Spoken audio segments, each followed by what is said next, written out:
morning, everyone. Welcome back to It Gets So Lonely Here. Today we will be doing the princess route. Wait a minute, let me check if my bot is actually... Of course my bot is not actually on. Wait a bit, sorry. Please don't check in. Don't check in yet, everyone. I hope there's no one yet. But today we will be doing the princess route of It Gets So Lonely Here. Okay, no one's checking in so far. Don't check in. Okay. We should be good. Please load quickly. Fuck, Orbit! Hi, baby. Okay. Bot is here. Perfect time. My bot was dead. I am glad that the bot came to life just in time. But yeah, as I was saying, I will be playing my Yuri game, and today we will be dating a princess in the castle. Hi, Orbit! Hi, Weewoo! Hawa! Thank you for coming. I am so pissed right now at Blade and Biscuit because they're playing a horror game right now that I actually really love. And I actually haven't seen much of it, so it would have been so good. But no, they didn't invite me, and I already made plans to play this, so I can't play that. I'm devastated. Actually. Hi, Hades.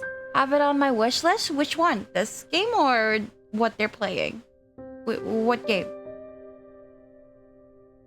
Also, sorry as usual if my voice is scratchy. Whenever I have free time, I just sleep. So like, I slept today. Lazzy, hi. Thank you for third. Technically, you're not third, but thank you for third. Biscuit's game Layer of Fear is... I don't know much about it, honestly. Again, but I have been interested in it because of the way it looks and the painting that I've seen from it. I love the painting! The painting's so yummy looking. It looks so good. Vere likes it. I am devastated that I cannot join them. But yeah, it do be like that. They hate me. I buy Layers of Fear and Vere can watch me play. The thing is, you play when I finish stream, and by then I'm like tired. And I'm doing other stuff. I guess I could do VODs. I always watch VODs, you are right. But no, don't buy it just because I want to see it. Like, I can just look up playthroughs online, Lazzy. It's all good. Oh, Biscuit's game, I see. Oh my god! Pluto, thank you for the 30 stream streak. Mama. Have a good rest of your day, baby. Oh, no. Have a good night. I hope you sleep well today. Thank you for coming. Anyways, I meant we make time, then we collab. Oh, that's what you meant. Bet? How long is it? Because right now I have so many fucking collabs. We might be... you work though. No, I'm sorry. It's nighttime and it's gonna take more than one playthrough, and I get so tired when I stream at night. Sorry. Nap is a bold... I just woke up from like a 5-hour nap. Nap is a bold word for that much sleep. Nah. It's still a nap as long as it's below 7 hours. Because I used to like take 6-hour naps. It's just checking away for you, baby girl. No need, baby. It's okay. I feel bad. I don't like feeling bad. I don't remember where we were. Oh, we were dead. Yeah. So let's just go to accept the fate first, and then we do the fight against your fate. Look at that look on your face. It is a look full of determination. The self-same determination which first prompted me to take an interest in you. Ooh. Oh, where? You were talking about how they left you out on the game, and I just saw on the screen It Gets So Lonely Here. You know what? You are so right. It fits perfectly. They hate me. I'll be tuning out now. You have fun. Bye, Pluto. Fuck. I forgot that this thing relies on my thingy. Let me change my Fugi settings real quick.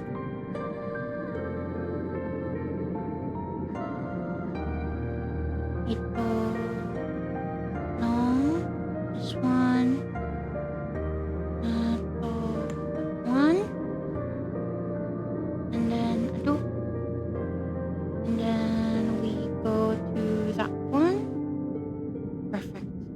Alright. Okay. Oh. Fight against your fate. Okay. How about this one? Somehow weekend plans have to be cancelled. We do it? Yeah, but then if we don't finish it immediately, what happens? It'll have to wait for a while. I don't know, Lazzy. I feel like if you want to play it, you should just play it and not wait for me. I feel bad. It makes me feel bad. No need. I can tell that you are not happy with this ending. I don't mind waiting, baby. Baby, I feel bad. Just say that. I feel bad. Like, I just get pressured to make time. No, I can't not feel bad. That's why. Just don't. Just no. That's why it's a hard rejection no, because then I will feel pressured about having to have time and I'll cancel on someone. I can't. The pressure is too high. I can't.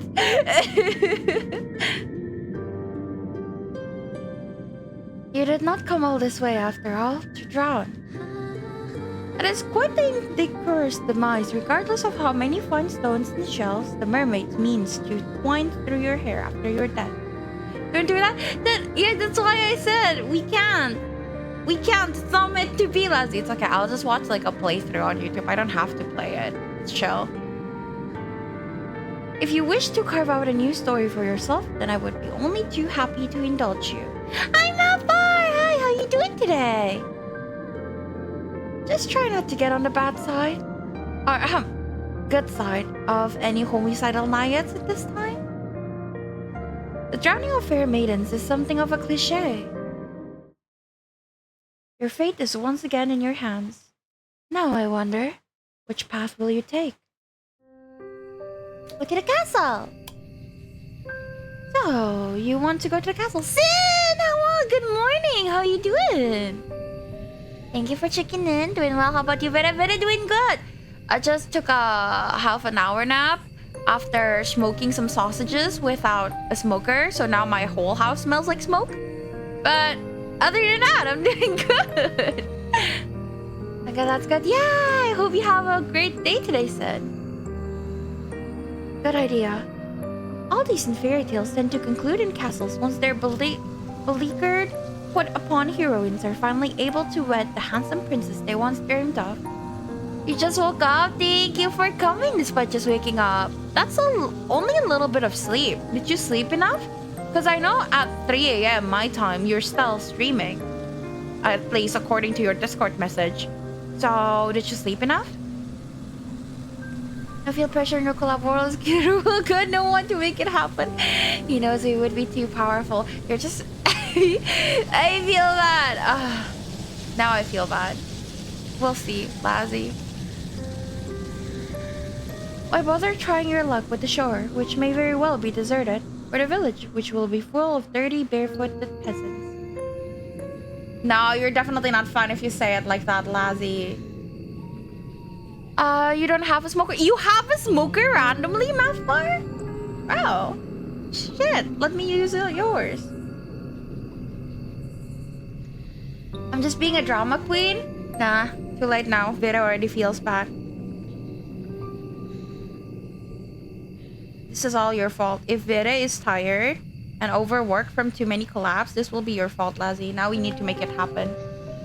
I got new shoes and a new sweater. Yay! I hope they look good and I hope they feel good. If you want a smoker, we have a meat smoker for sausages and other meat. Okay, can I go to your house? Can I play at your house? I'm so jealous. We smoke chickens and ducks. Do you use it often then? I'm so fucking jealous. I wanna go. I was using like a wok. A wok layered with aluminum foil and then layered on top of it like wood chips. And then layer another layer of aluminum foil. And then I put a steamer basket on it and a lid. And then I put my sausages in there. Mousy! Lick for the mousy. No, I don't have a smoker either. That's what I thought. It's not really a common thing here. At least here, like in my place. So I would assume like the normal household do not have a smoker. Hi, Moshi! That's the Asian way. We just use a wok or a pan for everything. I would have used my pan, but like if my wok gets all burnt, it's okay. It's cheap, you know, I can buy another one. But if my pan burns and smokes, my mom's gonna kill me. So that's why I used the wok, and it works great. There was no, like, it didn't burn at all. It actually went great. And it smells smoky. My hand, I've already like washed a bunch of dishes and like it's been a while and washed my hands and stuff, but my hand still smells like smoke. So hopefully the sausages are smoky. I haven't tried them. I will have them for dinner. You can also use a big pot and put wood chips at the bottom, but soak the wood chips in water before smoking. Why do you need to put it in water? Because I see multiple things. And some people like say it has to be dry chips so that way they catch on fire and therefore smoke. But some people say put water on it. Then how? That's valid. It is far better to skip the suffering and go straight to the grand finale. Banti how? Why is there no hi for Ravere? What the fuck? If you're being legit, I'm very sorry. I didn't want to do that. I know Vera is very girl. I love you, Vera. I love you too, Lazzy. But it's okay. If you are available in the time frame I sent you, I will send you like a proper like the timestamp. But if you are available in my mornings, I am free during those more than nighttime. Because nighttime streaming tires me out greatly, but morning streaming is still fine. And I can just wake up early. Because during the nighttime, it's also my time with my boyfriend, so I don't really want to take it too much.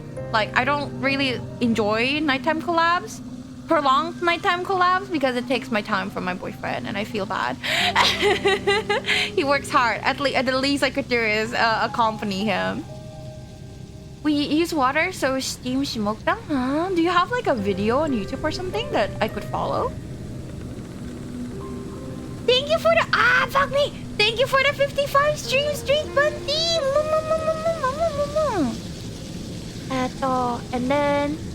And then use water to steam or smoke them. But then how do you light it on fire if it's wet? Can I send a link in the Discord? Yeah, of course. Of course you can. I asked. Mazer! Hi, how you doing? Hope you're doing good. Alright, I keep pressing on it by accident. You put the fire under the pot. So like for a while. So you have to, cause the arara as well. So the way I did it was I put the fire on for like 5 minutes and then close the fire and then just let the smoke penetrate the meat for like 30 minutes before like dumping everything out. But for your method, then it's more like a slow cook with the wood chips, right? Gotta dare to work, gotta go. Thank you for coming, Bunty. Add a little bit of water in the bottom of the pot. So water, aluminum foil, wet wood chips, aluminum foil, and then meat. What food are you talking about? We're talking about smoking meat without using a smoker. It's so random, I know. I was smoking sausages earlier without like a smoker. We smoke our meats for 12 to 24 hours. If I have the fucking what is it called, the stove on for that long, my mom's gonna choke me. I'm afraid I can't do that. Cover the meat with foil. We made our smoker though. You made it? That's so cool. I want like my own furnace. It's an outdoor smoker. I see. I live in an apartment, so that's not possible. Okay, bye bye Lazzy. Thank you for coming. It's a wooden won't it catch on fire? That is very astute of you. I did not realize you had it in you to be so mercenary. No? If you have a picture and you're willing to share, please share. I would love to see it. I know like homemade pizza ovens from stones, but never heard of a wooden one before. I can only wonder what you will uncover during your moonlight meanderings. The night is far from over and your adventures are only just beginning. There's a hole in the dirt that we light the fire to smoke. Okay. So hole in the dirt and then you put the wooden stuff on top. Smart. I hope only that you have brushed upon on your curved piece. They might come in handy when one is interacting with the sovereign. Royals can be temperamental after all. Bumpy! Nice ash, Bumpy! How you doing today? If you fail to treat them with the requisite amount of respect, you might come to regret it. Smoked meat is delicious. Do you barbecue it? We don't have like a grill or a smoker. But earlier I was smoking my meat with like a makeshift thing. So I put a wok, aluminum foil, wood chips, aluminum foil, wire rack, and then the meat. And then a lid. And I did that. And I haven't tried it yet, so I don't actually know if it's good. But if it is good, I will be very happy. Oh, how are you tired? Then go rest, baby. Hope you've had a good day. You follow the path which leads to the castle, supporting yourself on weary, aching legs which will ready, at a moment's notice, to detach from your hip. Where should I put the link? Just general. General is basically food as well. We like food. Food is in general. You're a little more than a wisp of a girl, but you have been running for so very long, and your feet are so very numb. You feel like a great lumbering thing, clumsy and ungainly. The soles of your feet are screaming at you. You need to lie down, and quickly. I like girls, they good but expensive. Do you have one? I want one someday, but it is not feasible right now because 1, expensive, and 2, I live in an apartment. It is not possible. Night, Bumpy. Mwah. Have a good sleep. The only hope, as you continue to run, you will find a spare room available for you in the castle. You do not know what exactly will await you at the castle, but you have visions, as you run, of a vast, opulent dwelling. This dwelling will surely be full of finely furnished rooms in which you might rest your weary head. There must also be a king and a queen inside this castle, you ponder, who would be kind and wise. And what of their children? Thank you, I will check it out after stream. I'm so excited. Yes, I love smoked meat so much, but it is ungodly expensive here. So I've just been suffering. So any way to smoke without actually buying a smoker would be awesome. Oh. What of a princess? Every good castle must possess a princess who will take pity on you and reply. Technically, it needs work though. How so? You can imagine the face of this generous princess with ease, thanks to the fairy tales you read in abundance as a small child. The princess will be fair of hair and blue of eye, with soft pink lips pursed like rosebud. Her limbs will be slender, her hands dainty and unsullied from physical labor, and her sensibilities will be sweeter than marzipan. She will be kind to you and compassionate, just like an older sister. Maybe I send Vere Vere some meat. Vere loves meat. Vere would love meat. I have been so very proud of myself, Sin. Do you know what Peking duck is? It is essentially like a Chinese way to cook duck.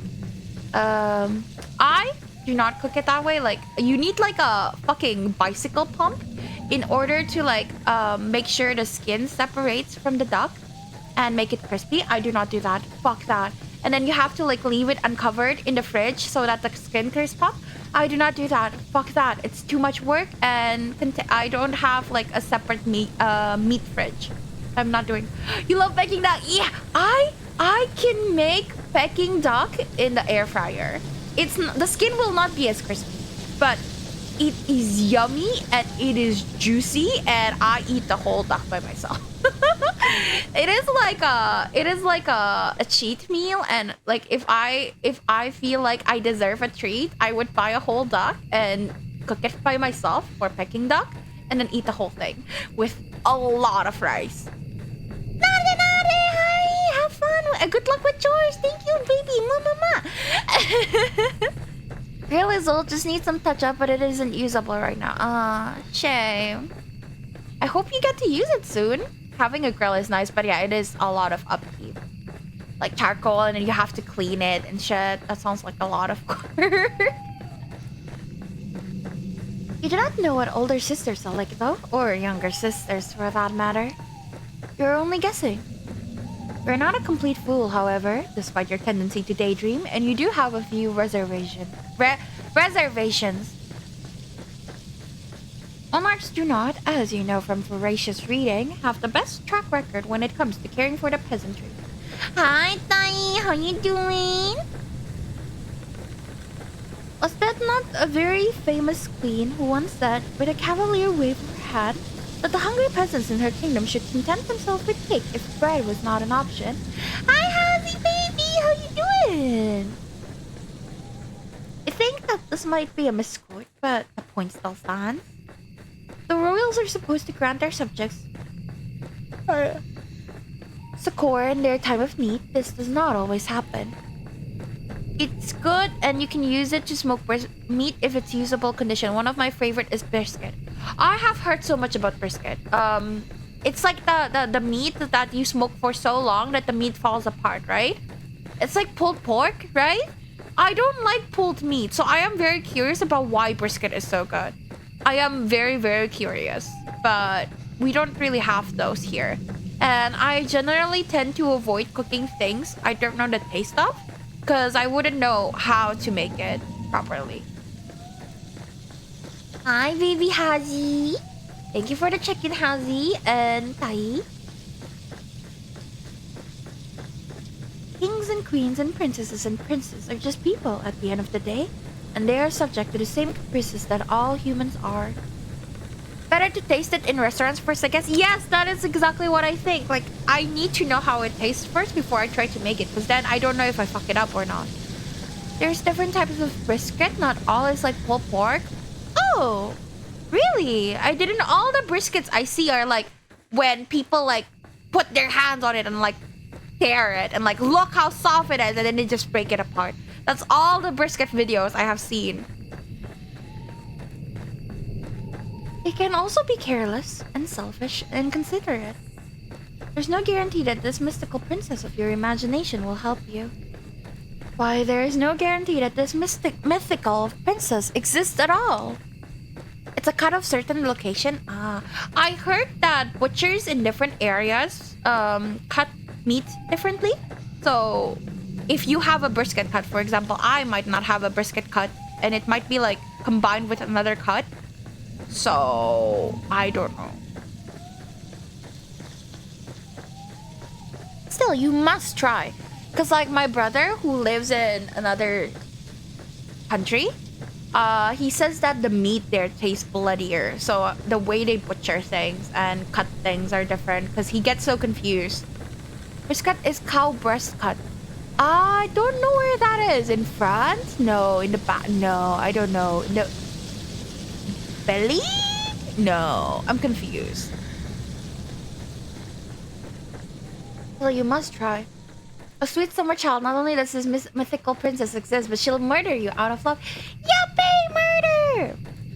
It is this hope which keeps you going. Continue to run to the castle. It takes some time before you finally emerge from the woods, but finally you do it. How much time, you ask? I cannot answer that. Did I not say that time had begun to lose all its meaning? Yuppie! The forest is behind you now, at least, and all the awful nightmares which dwelt within it. It is still cold, though, and foggy, and very, very dark. The sun has yet to rise. You can see the moon more clearly now, though, as it hangs above your head, brown as any pearl, or orb, or crystal ball. The moonlight shines down upon the castle, which looms in front of you like a cliffside. The stone edifice of the building is imposing, and it drowns you in a shadows darker than the depths of the deepest ocean. The castle is not all dark, though, not like the night sky above it. Ozzy, thank you for the 55 stream. That's crazy. You love mommy so much. Thank you, baby. Mama. When you crane your head, you can see that there are lights flickering within in the narrow slitted windows. Yeah, yippee! Thank you, baby! It would appear that somebody's home. The king and the queen, perhaps? What of their servants? What, perhaps more pressingly, of their guards?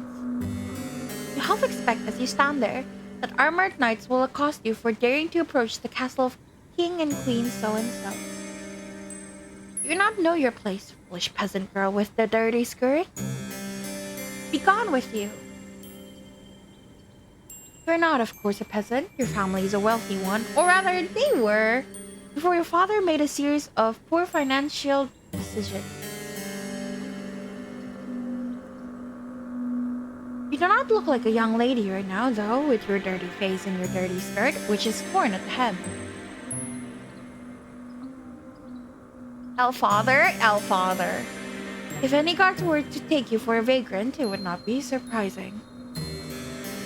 But though you stand there dithering, your filthy fingers hooked in front of your filthy skirt, you do not hear any cry. Nobody sounds the alarm. Lights might be on inside the castle, but there's nobody outside at the perimeter standing sentry. There's nobody to impede your entry, and the elaborate iron gates which are set into the vast stone walls about the castle exterior are open just a crack. Would be a trivial matter to slip inside. There's nobody to stop you. Why are you trembling now, you silly thing? You have come so very far. It would be an act of foolishness to turn around now. Go on, go. You inhale, perhaps in an attempt to screw up your courage, which has at long last begun to fail you. So, how you doing? Hope you've been doing well. Hi, thank you for coming. And then you step forward. You slide between the wrought iron gates, as stealthy and as secretive as a thief, then cross the path which leads up to the tall, imposing structure. The domed doorway which leads into the castle itself, hewn from stone, is closed, but at a push of your palm it swings inwards. The door creaks alarmingly as it opens, the sound loud enough to split the silence like a thunderclap. I made and ate an entire pot of mac and cheese. That's the fucking dream, so I'm so jealous. I have made mac and cheese twice in my life. Once is homemade and the other one is a craft box. Both are dog ass. I would love to try an American mac and cheese, because how was it that the one I made was shit? I don't get it. I need to know how it tastes. I do not believe that it tastes like that, because it wasn't good. You inhale at this and glance around, your eyes darting hither and thither. If there are any guards posted about the castle's grounds, they should all have been alerted by that sound. Will they come for you at long last? What will happen should they catch you? Will they throw you in the dungeons? That does not sound like a pleasant way to spend the night. At least you would have a roof over your head, though, and you would not have to keep walking. Your feet really do ache. Green! Why are you done already, baby? Unless you have been doing it. Damn, Hazy, thank you for giving the shout out. Green wife, why are you done already? That was quick. I'm glad. Oh, you feel a little unwell. I'm sorry. Oh, Demon! Hi! Oh my god, my friends love me. That's crazy. Hi, Demon. Hi, Greed. How are you guys? I hope you feel better soon, Greed. Please take a rest. And how was your game, Demon? Back to back rate is crazy. Hi, cousin! Damn you, Greed. Why? All the giggles? What giggles? Was it fun? Was the game fun? I hope you had fun. You were playing Star Wars, right? Ito. Yes, Star Wars Jedi. Great? No? What's wrong? Thank you for the chicken, cousin. Demon of the Shadow Realm looks good. You can put a lot of stuff on, and the cheese packet are bad. Yes, the craft mac and cheese boxes are fucking horrendous, and they're so expensive. For what? For shit mac and cheese? Yeah. Has hits 200. Oh my god. Hazy baby, congratulations. Baby, my baby. You did so well. Good job on the 200. My mod got 200 followers, y'all. That is big. What are you gonna do? Congrats for it. Also, welcome, Mochi Peaches. What a cute name. I love your name. Peachy, sorry. Mochi Peachy. I like your name. Your name's adorable. Ito. Wait, let me do something real quick. I gotta shout out my mod for reaching 200 followers. Let's fucking go, baby. I'm so proud of you. Mochi, thank you for the follow. How cute of you. Thank you very much. I was referring to your giggle. Oh, my giggles? Star Wars again, just cutting down stormtroopers, but I gotta get up very early to take care of Puppy, and I want to tinker with some stuff tonight. You did write in your title that it's only a short day. I see. I hope you have fun. Thank you so much for the raid, Demon. I very much appreciate it. I hope you have fun with the puppy, and I hope you get to tinker stuff and it works out. You're so cute, Mochi. Oh my god. Sorry, gotta read another. Bye, hubby. Bye, great baby. Mama, wife. Have a good sleep. What this name is? Welcome back. Hello. How you doing? How's this going to do drink stream and combine it with another surprise? Ooh. I am looking forward to it. I hope I get to make it there.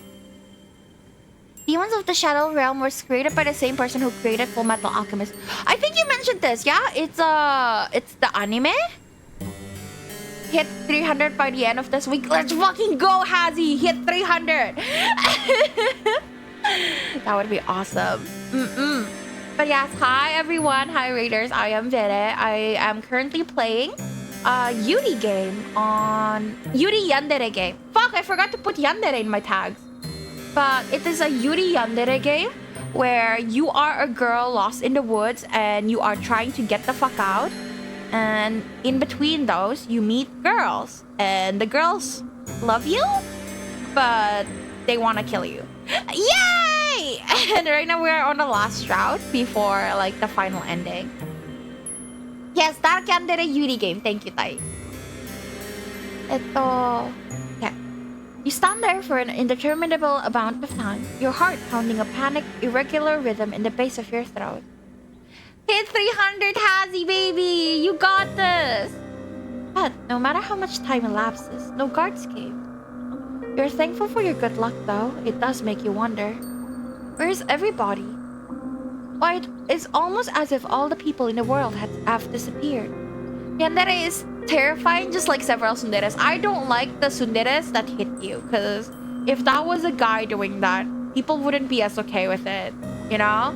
Like, getting physical, you shouldn't. I don't, yeah. But a lot of it, some tsunderes are made very well done, in my opinion. I hit 100 followers on break, hit it like just 2 weeks ago, and then within the past 10 days, I got like 50 followers. Because we love you, Hazy. Good job. We have a cyclone on the way. Please be safe. I don't know what you're supposed to do when there's a cyclone. I do not believe we have cyclones. Please take care of yourself, Sin. Please be safe. I do have some tsundere characters actually. Like, whoo, Tai. My favorite character is a Kudere, Homura Akemi. From where? I feel like the name's kind of familiar. Yes, fight the cyclone, obviously. Take a vacuum cleaner and suck it up. I was meant to say I hit 150 2 weeks ago. Oh, okay. I thought, wow, and then you got another 50 like yesterday. That's crazy. It's gonna be so fun. Nuh-uh. It's okay, Hazy. You are on the break and people follow you despite you being on a break. It's okay. You are not pressured whatsoever to do anything. We're going to go swimming and kayaking? No! Fight it. Fight the cyclone. Abuela Magi Madoka Majika, the one you mentioned to me. Still haven't watched that. My boyfriend's roping me to watch Wistoria of Wands and Swords, I believe is the title. Yeah. Shinonome Ena and Momo Airi from a very popular Project Sekai. Mobile rhythm gacha. I don't know gacha games very much. Yeah, we love Haz. Could you be the very last human left alive? You frowned and pressed your palm back against the door. You pushed less cautiously this time, heedless of the loud sound which splits the silence. I don't know about Wistoria. Right? Chaos keeps saying he watched it with me, but I did not. I do not fucking know what Wistoria is. There is no point in worrying about the guards, not when they might very well be non-existent. Your entry to the castle is secured. You then take a step forward. door swings shut behind you, and the resultant slam makes you jump. You did not expect it. I'm giving Demon his shout out now because he didn't get it earlier. Your heart knocks against your ribs, and with wild eyes, you glance about. You're standing in a vast entrance hall made of stone, which splits off into any number of passages. Why watching Wistoria when I can watch Agents of the Four Seasons anime? I don't know what that is, Tai. What is it? At the very end of the hall, meanwhile, there is a large elaborate staircase, one which seems to extend to the heavens themselves. It is dark inside the hall, but there are numerous torches set in sconces in the stone wall which are aflame. They offer some relief from the shadows. You can hear the faint sound of the wind outdoors as it moans against the castle's impervious walls, but you cannot hear any footsteps. This isn't a Has Praise stream or Has stream. We end the Has Praise. Thank you, Hazzy! Yippee! Praise to Has! Fuck y'all. Hi, dear child. How you doing? I've read 2 volumes of the light novel and I really love it. What's it about? Is this a continuation from the other day or just another story branch? I thought you were killed by the mermaid. Both? So basically, there were 3 routes. The first one we did was the villager. We got the gravedigger and we got killed by her. And then we did the mermaid and then we also got killed by her. And now we're doing the princess. And it's all technically alternate timelines of us picking the wrong choice, but there's like another final ending that only happens when you do all endings. So yeah. You got 6 tummy Earthpool, baby. Hey, Papa. I love the Has emotes. They're so adorable. Fantasy drama anime with romance elements, but basically all these people with godly powers that can control the seasons. Interesting. Cannot hear any voices. Look up the Windspell manga. It's a beautiful Yuri manga. I stay away from manga because I get so sucked into mangas and then I just don't want to stream and I just want to read. So I avoid mangas, unfortunately. Don't pat my tum-tum. I smash my fist against your tum-tum then. Imagine not wanting to miss her has hit 300 followers and not retreating during and hiding during a natural disaster. Later, as you are in the tornado, Vera is finally about to get 300 follows and a stray rock destroys your phone. If you have a natural disaster going on, please just focus on that. Do not focus on the Vera. I beg you. So I recommend it. Just look at the art, you will understand. What if I like it? Are you going to take responsibility if I cancel all my streams to read it? Will you take responsibility for all of my viewers? There was a natural disaster. Has will still be here to moderate in the midst of death. Please don't. Please be safe. We don't. I'm just imagining. You're a baby. You're cute. Thank you. Only 3 chapters and finish? Oh, okay, bet. You cannot, more importantly, hear any people. Maybe the castle is empty. I would tell you to remind me, but you don't have Discord. So I have no one to remind me to look at it after stream. So hopefully I'll remember. If that is the case though, then who lit these torches? It is a curious conundrum. You muster up what remains of your courage, then cry out, addressing the empty hall in timorous voice which fails to properly fill up the space. Hello, you say, your eyes wide. Is anybody there? Your voice echoes through the vast empty hall, but it is met yet again with silence. I cannot say you are too surprised, but it is somewhat disappointing. Not one to be deterred, you try again and again, your voice growing louder with each subsequent attempt. Agents of the 4 anime seasons? Remind me in the Discord. I will forget. Please remind me, Tai. Also, again, I'm watching Wistoria right now. But if we are interested in the summary, we will check it out. Brother is going to ascend to the higher plane and beat death just to continue doing so. Hazy baby is a very good baby.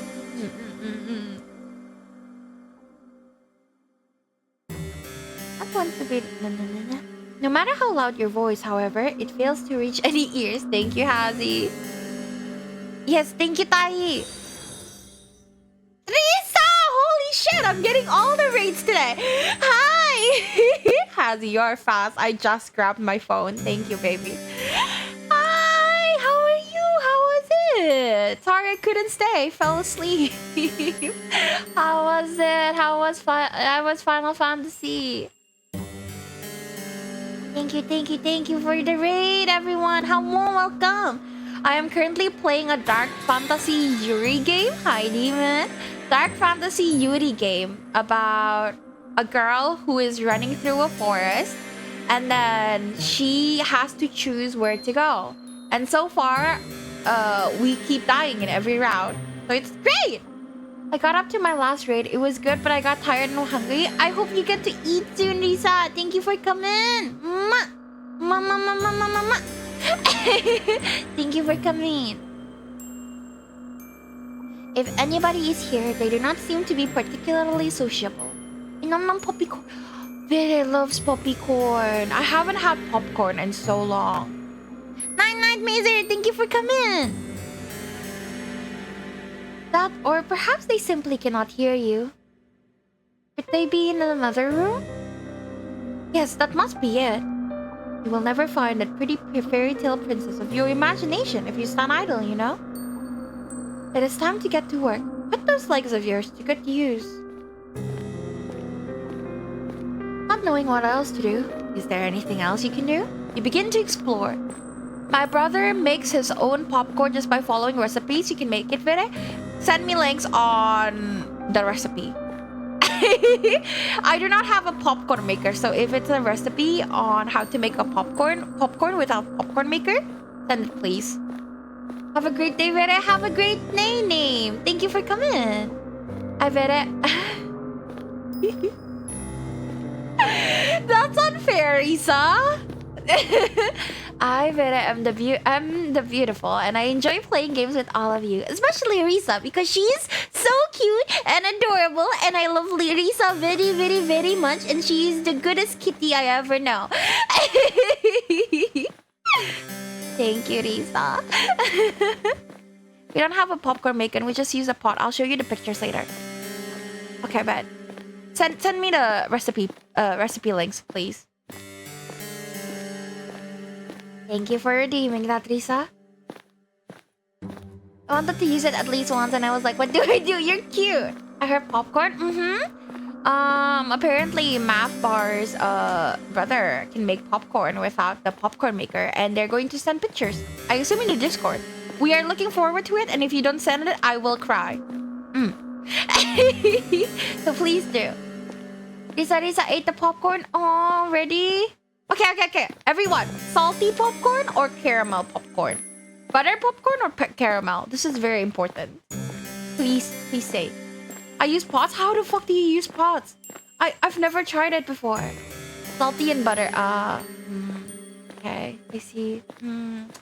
Everybody is different than Vere. Vere is alone. I love caramel popcorn, but making caramel is so much work. Hazy, my baby! Yeah, you get it, baby! I prefer caramel so much more. Why not both? I'm democratic when it comes to popcorn. Yeah, but like if you go to the movies and you get the popcorn, you don't get just 2 flavors. That's expensive. You get one. Which one is it? I don't do popcorn maker or microwave. Please teach me how. I need to make popcorn. I like both, but caramel's so tasty. Exactly. Caramel's so good. And then if you add butter to it, amazing. We examine the rooms first on the ground floor of the castle, which are of a similar scale but to the impressive entrance hall, large and richly furnished but utterly unoccupied. After some time of aimless meandering, encountering nobody save the ghosts of eons past memorialized on portraits upon the walls, you muster the courage to ascend to the second floor. Caramel popcorn if I feel like my sugar is low, and salty butter otherwise. Okay, so basically, you only eat caramel popcorn if you feel like you need it. But salty butter every other time. So you like salty butter then? You hate bitter. I see. I like salty butter too, but the thing is, caramel popcorn is always so much better coated than salty butter one. Like, it's always barely salty butter on top. It is annoying. I put the redeem on my stream too now, but I like your blurb better than mine. Didn't know what to put. I also maybe need to listen to points. I took the inspo from you. The compliment? Yeah, we need to compliment our cute viewers. You can take whatever you like, Lisa. I love you. Mwah. Yeah, because it's kind of sweet. I love sweet. I love desserts. I love desserts. But I generally prefer savory salty than savory sweet. Although salted caramel is so good. That is okay for me. But yeah. Thank you for the hydrate. I have been yapping.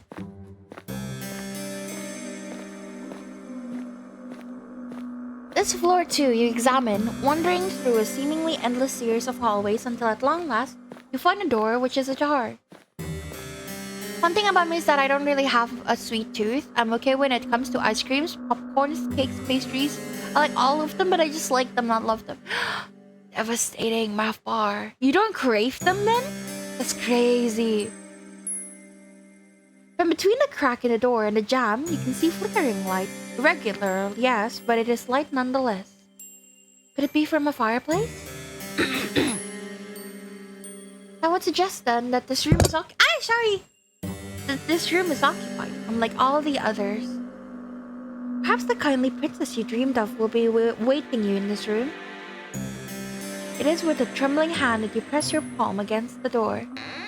I've never craved any sweet things. I'm an alien, I guess it's okay. My Japanese teacher, if you've met Unli, he does not like anything cream-based. He does not like cake. He does not like whipped cream. He doesn't like mousse. He doesn't like anything like that.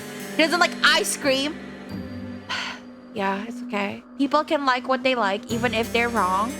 Bladey, hello! You are late. How fucking dare you, Blade, be late? How fucking dare you? Hope you've been having fun. Have a good time. Did you get to the painting yet? Send me a screenshot if you have. You push it. Then you step inside the bedchamber, which unveils itself to you. Shyly, you stand on the threshold of the chamber, much of your courage extinguished, and gasp. The bedroom itself is gorgeous. It is a chamber so luxuriant, not even the shadows can obscure the fine craft of the furniture within it, nor the rich patterns on the walls. Okay, but that's preposterous. All cream, that's diabolical. He does not like ice cream. It is crazy to me. He doesn't like the texture. He is fine with meringue though. Like, whipped egg whites as a thingy, that's okay. But like buttercream, ice cream, he does not like all of those. I can't imagine not liking ice cream, you know? I thought everybody likes ice cream. Even people with lactose intolerance likes ice cream. It's crazy. It is the girl inhabiting the chamber, however, who truly takes your breath away. Whoa! She looks like a... Tell me this is not Bowsette. This is Bowsette, come on. That's pretty crazy, right? It's insane. Unli's crazy. I heard ice cream. I was telling Math Bar about how Unli does not like ice cream. I definitely risk my stomach for a good ass vanilla ice cream. That's what I'm saying. Like a real vanilla ice cream is crazy.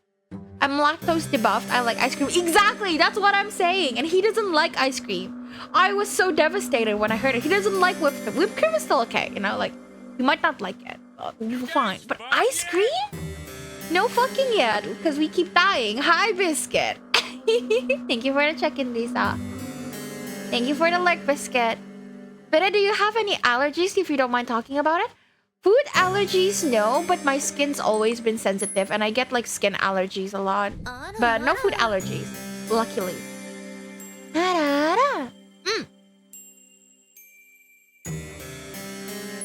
Sitting upon the velveteen sheets of the towering four-poster is a girl in a sumptuous red gown who seems to be of a like age as you.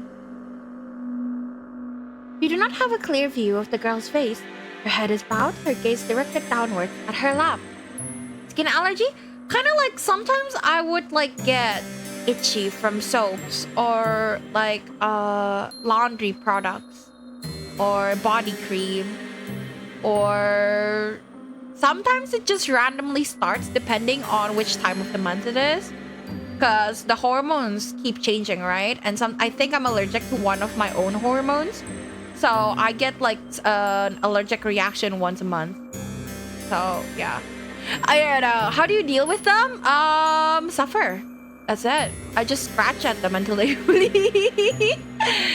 It's not bad. It's just like it rashes. Like I try to change soap. I use hypoallergenic soap, which sometimes helps, sometimes doesn't. It hates me.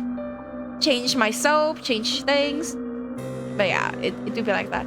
Nowadays I just try to pop in like an allergy med, which helps, like histamine medicine, which kind of helps. But yeah, if it's too bad, I just use meds. It's not that bad. It's okay. It's just itchy. It's not like my throat swells up or anything. It's just itchy. My skin's just really sensitive. It's chill. But thank you for the concern. At least I don't have food allergies. I would be devastated if I had a food allergy. I would be so devastated. I have like a cousin who is allergic to soybean. That is fucked up. I can't have tofu. I can't have tempeh. I can't have soy sauce. I'm Chinese. How am I not eating soy sauce? That's crazy. Like that's fucked up. What the fuck am I gonna do with my life? You know, if I can't have soy sauce? Devastating. I'm already devastated? Baby, why? What happened? I used to be allergic to coconut flakes. Not anymore? Specifically the flakes. What about the milk? I'm a bit allergic to seafood. No! See? It's so sad. I love seafood. I would be so sad if I was allergic to food. I think if I was allergic to food, I would literally just keep drinking meds rather than stopping eating them. I can't.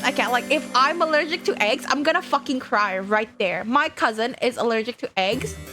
And when I heard that, I was so sad. I almost cried for me. Like, thinking about if it happened to me. I love eggs.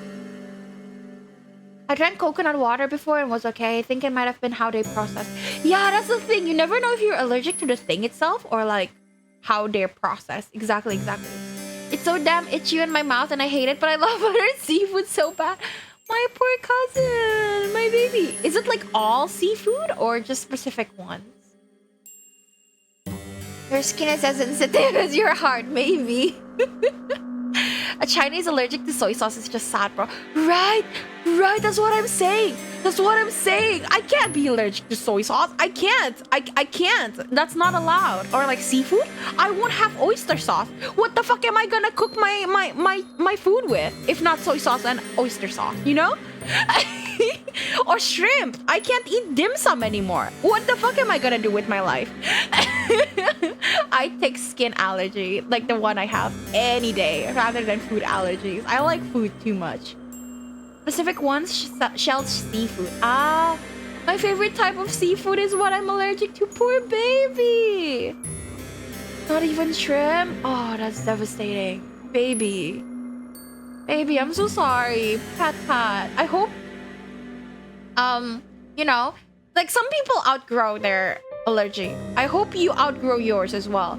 Because I had a cousin who was allergic to so many shit, like pineapple, tea, fucking random shit. But then he doesn't have allergies anymore. So I hope you grow out of it. I hope everybody grows out of their allergies. So everyone can eat what they want to eat. Of course, cousin. Of course, Celine. Do you use the ABC soy sauce? No. Vera uses bango. Bango is expensive, but bango.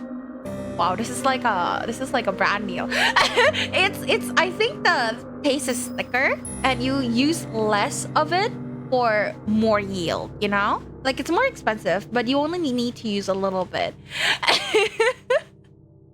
Yeah.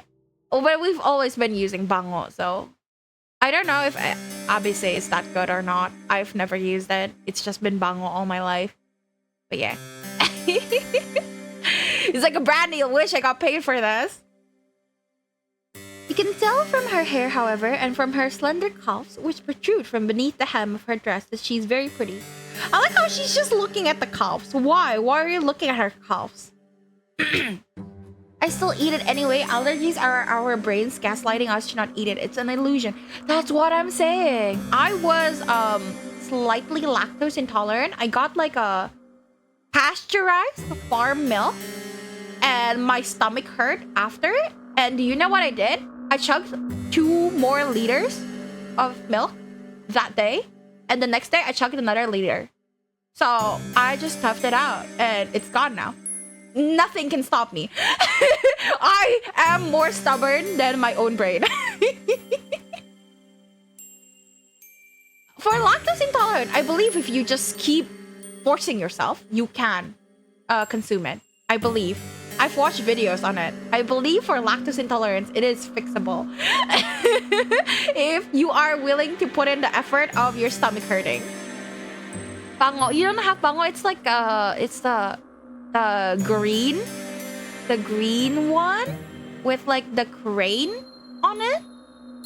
Yeah, it's ketchup bango. I don't know. It's just it's been in Indonesia since I was a child, so it's like a popular one. It definitely tortures our tummies. I went to the toilet so much when I drank 2 liters of farm milk. Did I stop? Nah. I was like, how dare you decide to be lactose intolerant? We will not have this. And then I chugged the milk. Not allowed to be lactose intolerant. Milk the best. I love milk. I love cream. I love cheese. Ain't no way I'm gonna be lactose intolerant. Not allowed. The girl's hair is golden, just like freshly cut wheat, but it is the red of her dress which truly captures her attention. Ketchup bango is from Indonesia, seeing that I can only order it from Shopee.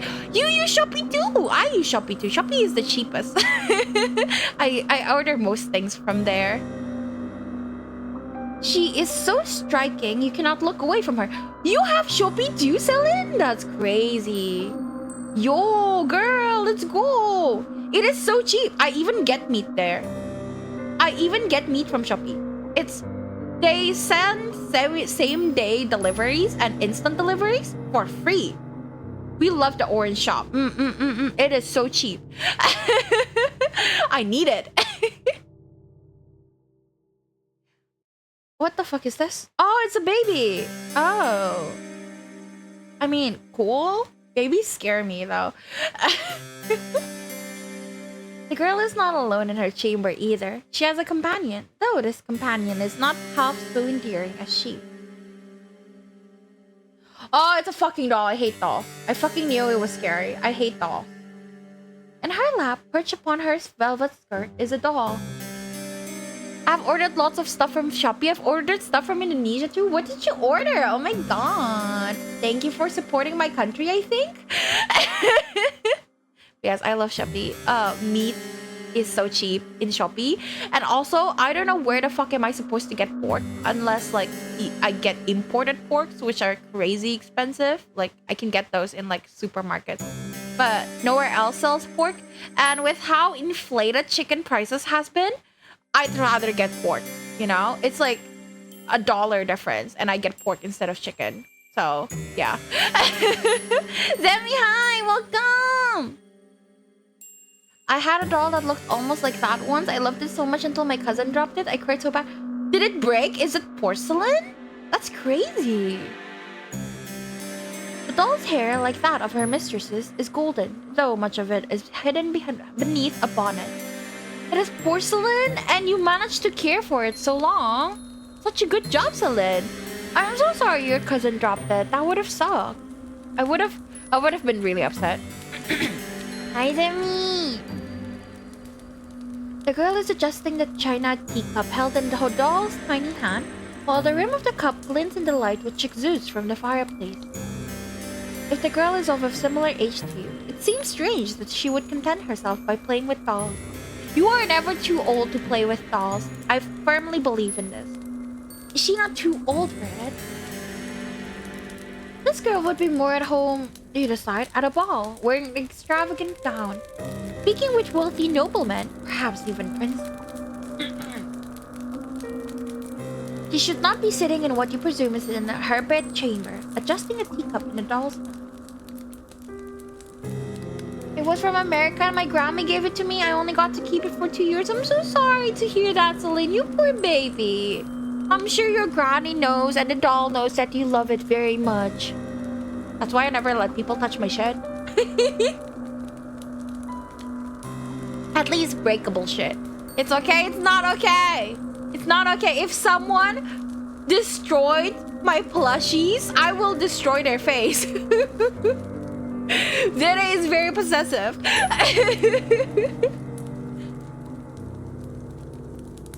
After that, I never trusted people to touch my stuff. Exactly. I had a friend, I still remember this, my best friend. I lent her a book. I fucking love my books, okay? Fucking love my books, but I lent her my books because we've been friends for, at the time, a decade. We met literally when I was like 4. So we've been friends for a fucking long time. And I know she's a tidy kid. So I let her bring home a book, right? Because I trusted her. She came back to me and said, "Oh, Vera, I ate Indomie and it splattered on the book." So I put correction tape on it. So now my book has Indomie splatters on it and correction markers. Ever since then, yes, on a book. Ever since then, I fucking every time someone wants to borrow a book, I'm like, okay, but you read it where I can see you. I do not trust anyone ever again. I have trust issues now. Buy more plushies. I don't have the space.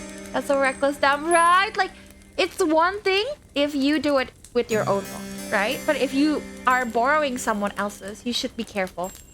Also, I think I let someone else borrow my book. And they had the fucking dog ears on the pages. What? They flip the book and they like pin it down so they know where it is. But then it creases the fucking paper. I fucking hate it. I fucking hate it. My books. My fucking books. How dare they? It's my book. I don't like it when they eat finger staining chips while reading. Why would people do that? That's crazy. But yes, like my books need to be pristine. Do people not own bookmarks? I did not have bookmarks on my book. But you could just memorize the page number or like, heck, just put it face down on the table. It's fine. It's fine. That's okay. But why dog ear it? It's not your book. I ordered literary books from there, but now I might order ketchup bango seeing that it's halal. Is abese not halal? That's surprising. First mistake is letting friend borrow a book. We had been friends for a decade. And I've known her since I was 4. I thought, and she is cleaner than me and she's tidier than me.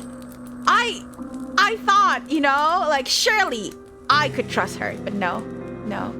I still love her. Despite her faults, I still love her. But it is forever seared in my brain to not let anyone borrow my books. I hated when I found one of my old books have this orange stain on the edges of the pages. Yes. I also had twice I had fucking termite infestations on my books. For some reason, I had to throw away so many books. I am the type of person who don't cry in front of others. But I was sobbing like crazy while throwing my books. Because there were termites on it. This happened twice, by the way. I fucking burst into tears twice because of termites. Now all of my books, the ones that I care about at least, are now safe in a big box. Massive box in my garage. Like, not garage, sorry, storage. Storage box? No, not storage box. Storage room? Yes. I can't have them on the bookshelves anymore because I do not trust it to not have termites again. But all the ones I care about are safe in the box. So that way, if I ever like move or somewhere, I can just like bring the box. You can trust me with your books, but I don't think it'd be anything I'd read. I read mostly dystopian. So yeah. I will be crying in front of them so they feel guilty. Consequences of their own actions. No, I was just like... I did not know what to say. I was genuinely just shocked that she said that. And then to make matters worse, she said she put correction tape on it. And I was like... I didn't know what... I was just like... okay. And then I took the book back. Far away from her. Anybody that dog ears my book, I will book there first. Exactly. Like, it's one thing if you dog ear your own books, right? Who fucking cares? Who gives a shit? It's your book. But someone else's? Without permission? That's crazy. I can't imagine that. Yeah, I just know. I remember I used to want to, like, have my own library. Maybe, like, because, what is it? Board game cafes are really popular here, and like cafes are popular. I wanted like a library slash board game slash cafe. I always wanted to have that, but then I keep thinking about how people will just fuck up my books, and I'm like, you know what? Never mind. I think I will not be able to stop myself from yelling in their face, so I should not. The Indomie and the correction tape is one of the most diabolical things I've ever heard, bro. It hurts. It was just 2 drops. To be fair, it was like 2 or 3 drops. But it was so bad. I was upset. I was so upset. But yeah, I still love her. She's still my bestie. But yeah. Never giving her a book again. At least not let her bring it home. But you are not afforded much more time to stand there, marveling at the girl because she turns. Sorry for the yapping. She raises her head. Then her eyes meet yours. You thought the girl pretty when you first observed her, sitting on the edge of her plush velveteen bed, examining her doll. It's an Indomie too, that is a crime. Yes! You know that it's like a brothy noodle, right? You know it will splatter. Why did you eat it while reading the book? And it's not your book. It's crazy to me. Now she's looking at you, however, her face illuminated by the flames in their grate. You can see that you were mistaken. Been wondering what you are reading? I searched you on YouTube and your life. Yeah! Very restreams. Yeah, very not crazy and very not talking to herself. Ish. Hi, baby. She's not just pretty. She's beautiful, so much so, it is breathtaking. That should be illegal. Yes, like, if it's your book, fuck if I care, right? If it's a book, I don't care. Shit, go nuts. Read it in a sandbox, I don't care. But like, if I love the book, she knows I love the book. So, the fact that she did it, even though I lent her one of my most precious books, is crazy. But I adore you, 993. So sorry for the yapping. Actually, I thought you were on call. Ah, hi YouTube viewers. It's just math bar. No, I am not on call. I am alone today. She looks as though she has stepped out of the pages of a picture book. She's simply too perfect to belong to this world. Hope you have a good sleep, Risa. I can listen to you all day. You can always yap. I'm just sleepy. Have a good nap. Thank you so much for the raid. I hope you had fun. Akawi, welcome. It's okay, you're late. We just saw the princess and we were yapping this whole time, so we haven't progressed much, so it's okay. Hi, baby. Hi. Perhaps she's some kind of vision, a waking dream, a hallucination. Risa, you are not late. You've been here. But no, she's none of those things. I love yapping so much I can last the whole day just yapping about everything. Yes, me too, but like a just chatting stream is scary because like, what if we run out of topics? What the fuck do I talk about, you know? Like, I love yapping, but I still need chat to provide the topic for me. Even though it's exam week, I'm watching Haikyuu. Fuck exams. Yeah, fuck exams. Go Haikyuu. You deserve it after finishing math. True. But no, she's none of those things. Anui, you are awake already. Good morning, baby. The doll on her lap is a cold hard thing made of porcelain, and it is unflinchingly, reassuringly real. She were a mirage. Surely she would not be able to handle physical objects such as this. It is strange though. Good morning, Anli. I was talking shit about you. I don't have much topics to give since all my topics are deep stuff. I mean, I can yap about everything. I mean, we spent a long time just yapping about books and sausages earlier.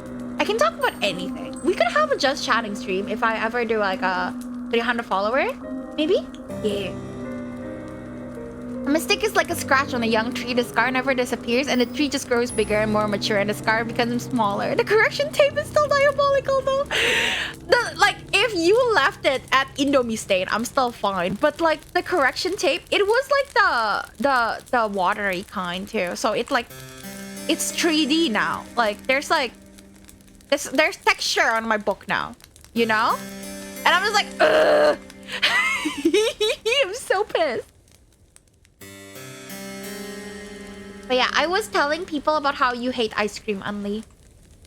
Taylin, you were a bedsheet? What do you mean you're a bedsheet? Yesterday. The dog, though immaculately made, looks oddly imperfect when compared to the girl who is holding it. She's so startlingly beautiful. She even puts man-made representations of feminine charms to shame. Actually, thinking back, it might have been my Indomie stains, but she still put the correction tape on it. So it's still unacceptable. It looks worse. Loop called me that word for bed covers. I forgot the word. I don't know. Hi. Hi, you pardon. Welcome. I thought it was Unli again saying hi. Hi, baby. My English not English today? It's okay. It do be like that. Ito. Learn helplessness. You pardon. Go. Write it out. Learn helplessness. Shoot. I gotta go in about 10 minutes, Vera. Thank you very much for coming, Mefbar. It was nice to talk to you. Have a good day. The sight of her makes you feel rather weak. Always have had a fondness for fair maidens, haven't you? You are rather hopeless when it comes to them. Even worse than a knight errant from a courtly legend. The narrative has changed, Vera. What do you mean? Like, now we're simping for her. Thank you for the chicken, you parson. Your aesthetic appreciation is not particularly ladylike, but... well... it is not every day a girl encounters an elegant beauty like this, attired in red, illuminated by the firelight. I suppose I can forgive you for this rudeness, as too can the girl.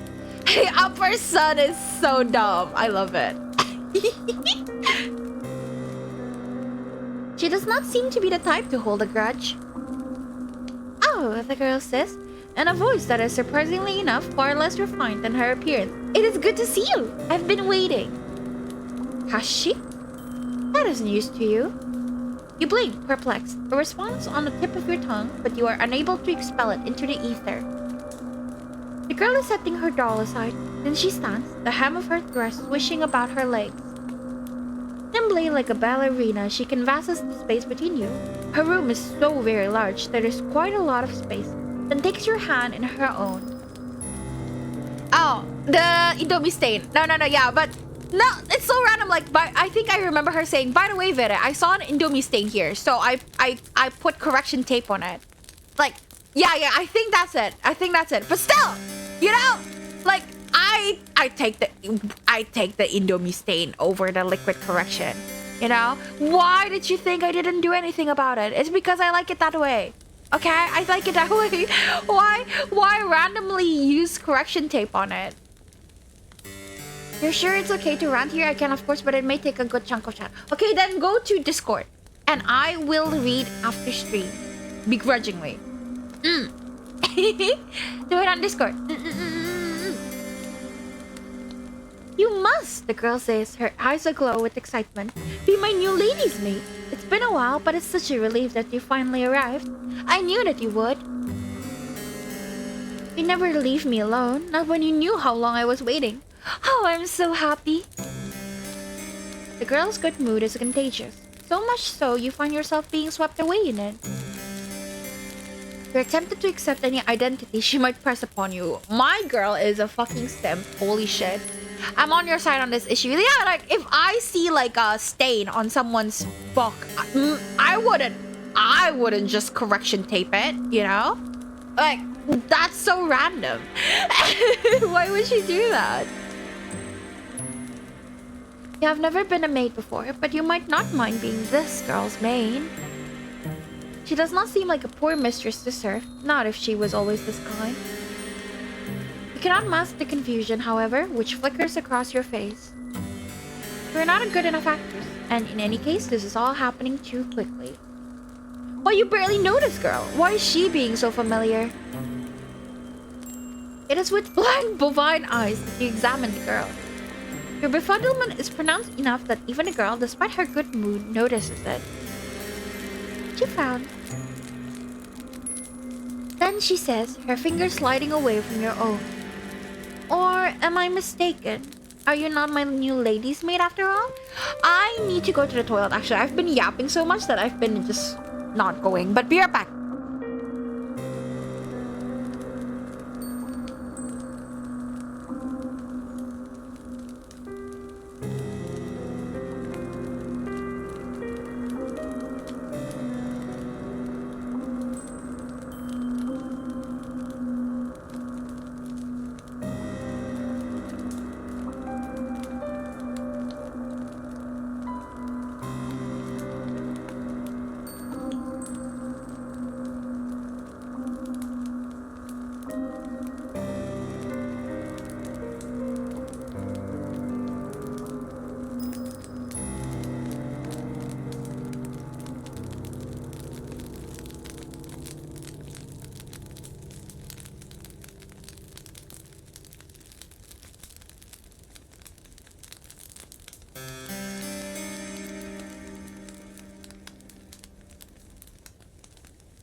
Sorry, it took a while. I was talking to my mom.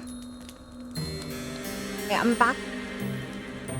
My students have a project presentation today. I gotta see what shit they come up with. A teacher in my mids? Oh my god, so many teachers in my mids. I'm scared. Bye bye, have a good time, math bar. Yeah. The disappointment in the girl's face is abundant. So much so, your heart clenches. You do not know her. She's still a stranger, but you are struck all of a sudden with the intense desire to appease her. You do not want to let her down. The thought is devastating. You were not aware, you tell her, that you had applied to be her maid, but if that is what she wills, you would not be opposed to it. You pray that she forgives you, though, for your discombobulation. You come from a distant country and you have traveled for many miles. You know not where you are, and you do not know who she is. What? You do not know who I am? It is regrettable, you tell her, but no, you do not know her, though that is no fault of her own. While you have spent such a long time running, you hardly even know yourself. Ah, so you are a fugitive then? From another country? I see. I won't pry into your past then, if you'd rather forget about it. I don't mind sharing my past with you, though. Everybody in this country knows who I am, after all. Or at least, they should. Now, this is quite the impressive boast. If it were to come from the lips of another, you would find it unpleasantly arrogant. Appeasing hot, obsessive yandere princess, Tai. You do not think, however, that this girl is trying to show off. Wait, sorry, my mic's a little... bleh. Okay, there we go. You get the feeling instead that she is merely telling the truth. Shrimp, hi, how you doing? We are playing a Yuri game. If you don't have the pleasure of knowing me, then allow me to do the honors. My father and my mother were the king and queen of this realm, and I am its princess. I've lived in this castle all my life, so I don't know much about the outside world. But I know that other countries do exist out there. You guys fuck yet? No fucking yet! We will fuck later, maybe, hopefully? If she doesn't kill us? I presume it is from one of those foreign countries that you come from. It is very good to meet you. I've always wanted to talk to somebody from overseas. It feels quite like an opportunity. Eh? What do you mean, eh? The girl giggles at this and you smile in response. You tell her unthinkingly that it is your pleasure, really, to meet her, or at least you mean to. You only get halfway through this remark when the full gravity of what this girl has told you sinks in. You come to a stop. And you stare. Did she just say she was a princess? Yes, that's right, I'm a princess, and one day I'll be a queen, after I've done a little bit of growing up. Your hair voice, Katie Tarzan. My ministers don't think I'm ready to run a country just yet, but I've been doing my best at my lessons. One day I'm sure I'll be the best queen there ever was.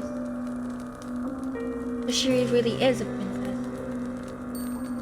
That makes sense, you suppose, given that she lives in a castle, but it comes as a surprise regardless. You hadn't known before you had entered this chamber that you were trespassing on a lady of such great renown. Why, if she willed it, she could have you executed for your carelessness. An ugly red flush creeps up your face. A flush which is far more lurid than the princess's dress as you look to your feet. The game art is interesting. It is! I like the art a lot. I think it is very gorgeous. I prefer the mermaids though. The mermaid compared to the princess and the gravedigger is so different. The mermaid is so gorgeous. Bashfully, you stammer out a new address, that you are very sorry for intruding upon her and you hope that she can forgive you. Oh, it's alright. Think nothing of it. I don't mind really. We all make mistakes. And anyway, you weren't to know. You said you weren't from around here? Nod your head in a silent affirmation. It isn't a complete lie. You really are not from this country. You are not from this world at all. How wonderful. I'll look forward to picking your brain later. Thank you for the hydrate. Fuck, I forgot my drink outside, actually. I will go grab my drink real quick. It'll be fast.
I left my drink outside for some reason. I was like, where the fuck is my drink?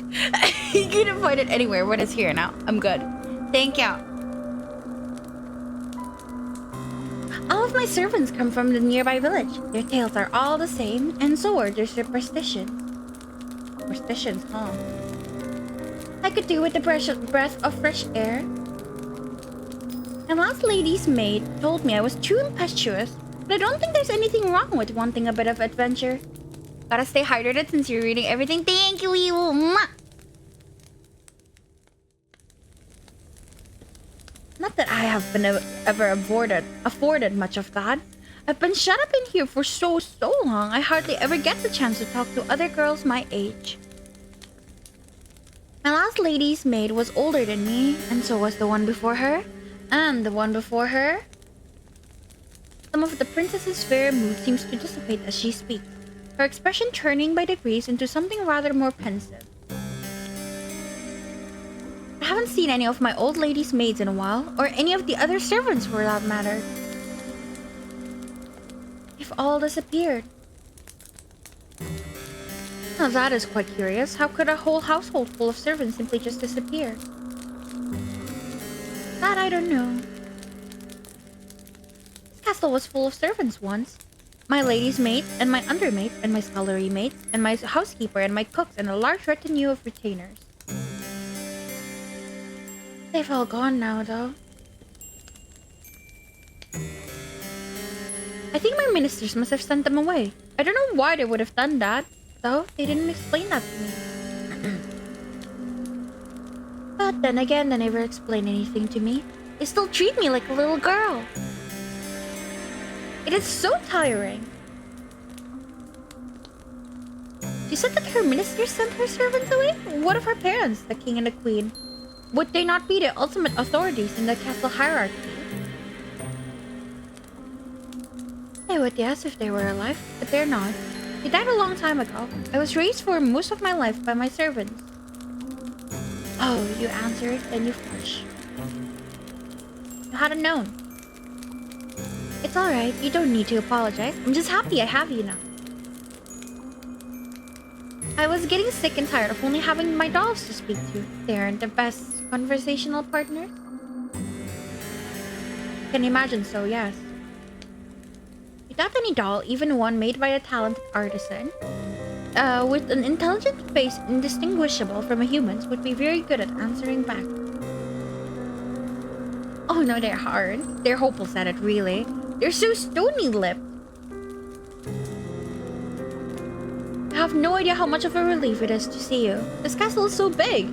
Anyway, without my servants, it feels so very empty. It gets so lonely here. Now that is an interesting turn of phrase. It catches inside your head like a burr. Have you heard it before? Definitely. You do not have much time to ponder this, however, because the princess is speaking anew in that curiously conversational manner of hers, which does not seem particularly princessy. Maybe she learned how to speak from her servants. That would explain why all her consonants are so unrefined. Oh, but listen to me yammering on again. It's a bad habit. I really must put a stop to it. You're probably tired, dear one, from your travels. Would you like me to show you to your room? Yes, the princess announces, before you can announce a reply. I think I'll do just that. I might show you a bit around the castle first, though. It's like a maze in here, and I wouldn't want you getting lost. I'll be staying here for quite some time, after all. The princess then hastens to take you on a tour of her home. Fortunately, she does not show all of her rooms in her abode, and neither does she offer overly long descriptions as to what few rooms she does show you are used for. She does, however, pause by the kitchens, whereas she offers you some victual. Once the growling in your belly has been satisfied, the princess then resumes her journey. She leads you down a dark, twisting hallway and up a series of equally dark, twisting steps until she arrives at long last before a door. The princess pushes this door aside summarily, thus permitting your entrance to a small, humble bedchamber. This chamber is not half so opulent as the grand bedroom in which the princess resides, with its resplendent four-poster and its richly patterned wallpaper. The room's ceiling is not as high, and a singular bed shoved against the wall is thin and narrow. The walls are an unassuming beige, and the floor beneath your soles is of warped wood. There's a malodorous scent, too, which hangs in the air, one of disuse and general decay. Yuppie! We love general decay. Get the feeling that nobody has slept in this room for quite some time. That might explain why it feels so very cold here. So if the princess's tour of her castle has taught you anything, it is that it is cold in every room in her abode. So everything is cold in this world. Everything is lonely. There's never anyone. And everyone is less refined than they look. Interesting. Here we are, the final stop of our tour. This will be your room, dear one. I hope it's to your liking. The princess, despite her exalted status, looks somewhat uneasy as she observes you. Her eyes have turned like those of a loyal dog. Is she concerned about your reaction to this room? Perhaps she is afraid that you will turn your nose up at her kindness. For a princess, she is awfully eager to please. This unexpected contrast between the princess's lofty title and her ingratiating attitude makes you smile. The room is rather scanty, yes, when it comes to its contents, but it is more than passable. It has a roof and 4 walls, and though it is cold, you fancy you will feel warmer once you have slipped beneath the bedsheet. The room is not quite so fancy as your dormitory in the conservatoire, and neither is it so large, but it does have one glaring improvement over your previous lodgings. You will not be expected to share it with anybody else. There's only one bed in this room, and the bed belongs to you. This bed is to belong to you. You think that the peace and the quiet will do you a world of good. You tell the princess as much, and she smiles. That's good. I was worried you wouldn't like it. I know it isn't much to look at, but it's one of the nicest servants' rooms we have in the castle. Most of the maids sleep beneath the roof in this teeny tiny room, which is all cramped. There's 10 beds up there, and they're so close together, there's barely any room to pass between them. I thought it was perfectly ghastly when I saw it, the last time I went up there. Not that I was supposed to be up there. It was a rainy day, and I couldn't go outdoors, so I was doing a bit of exploring. The housekeeper had known I had been skulking around. I don't think she would have been the most pleased. Well, in any case, nobody sleeps up there anymore. The scullery maids are all gone now. Couldn't put you up there though in the attic with all those empty beds. I didn't think it'd be very cheery. You're not just a scullery maid, you're my lady's maid. That means you deserve good lodgings. It'd be an insult to offer you any less than this. Now it's getting late, you'll have to forgive me for rabbiting on.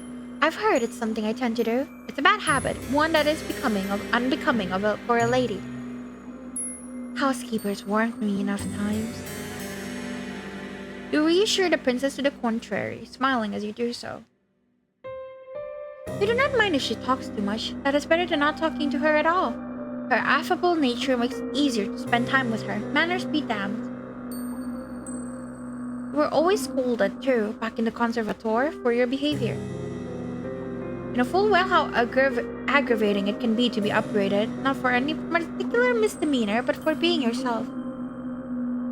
Well, I'm glad you understand, the princess's answers with a giggle. I really should be off, though. It's bad manners to keep you, especially when you look so sleepy. Get some rest so we can talk more tomorrow. If you don't mind my ceaseless prattle, I'm glad you seem to appreciate it at least. Though I'm sure you'll get tired of it eventually. All of my old maids did. Princess departs, and in her absence, you take a seat upon your bed, your new bed. I cannot help but think that this is all happening very quickly. It does not seem like very long ago you were still in that forest, running for your life amongst the tall, imposing trees with their gnarled, grasping branches. The forest might as well be a distant memory now, though. You're indoors, inside a castle, no less, and you have been given a room in which to sleep and clothes that you might wear. Seems premature still to declare that you are out of the woods, in a metaphorical sense, I mean, but things could certainly be worse.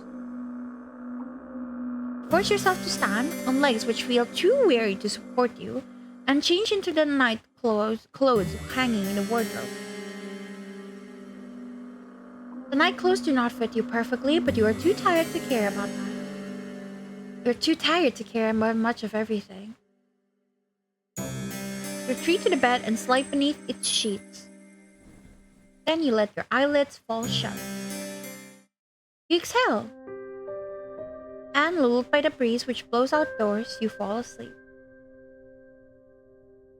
You're so very tired. Your sleep is a deep, dark one, even than the furthest abysses of the nighttime. Like the night sky, however, which shimmers with stars, your sleep is not devoid of those prismatic fragments you humans call dreams.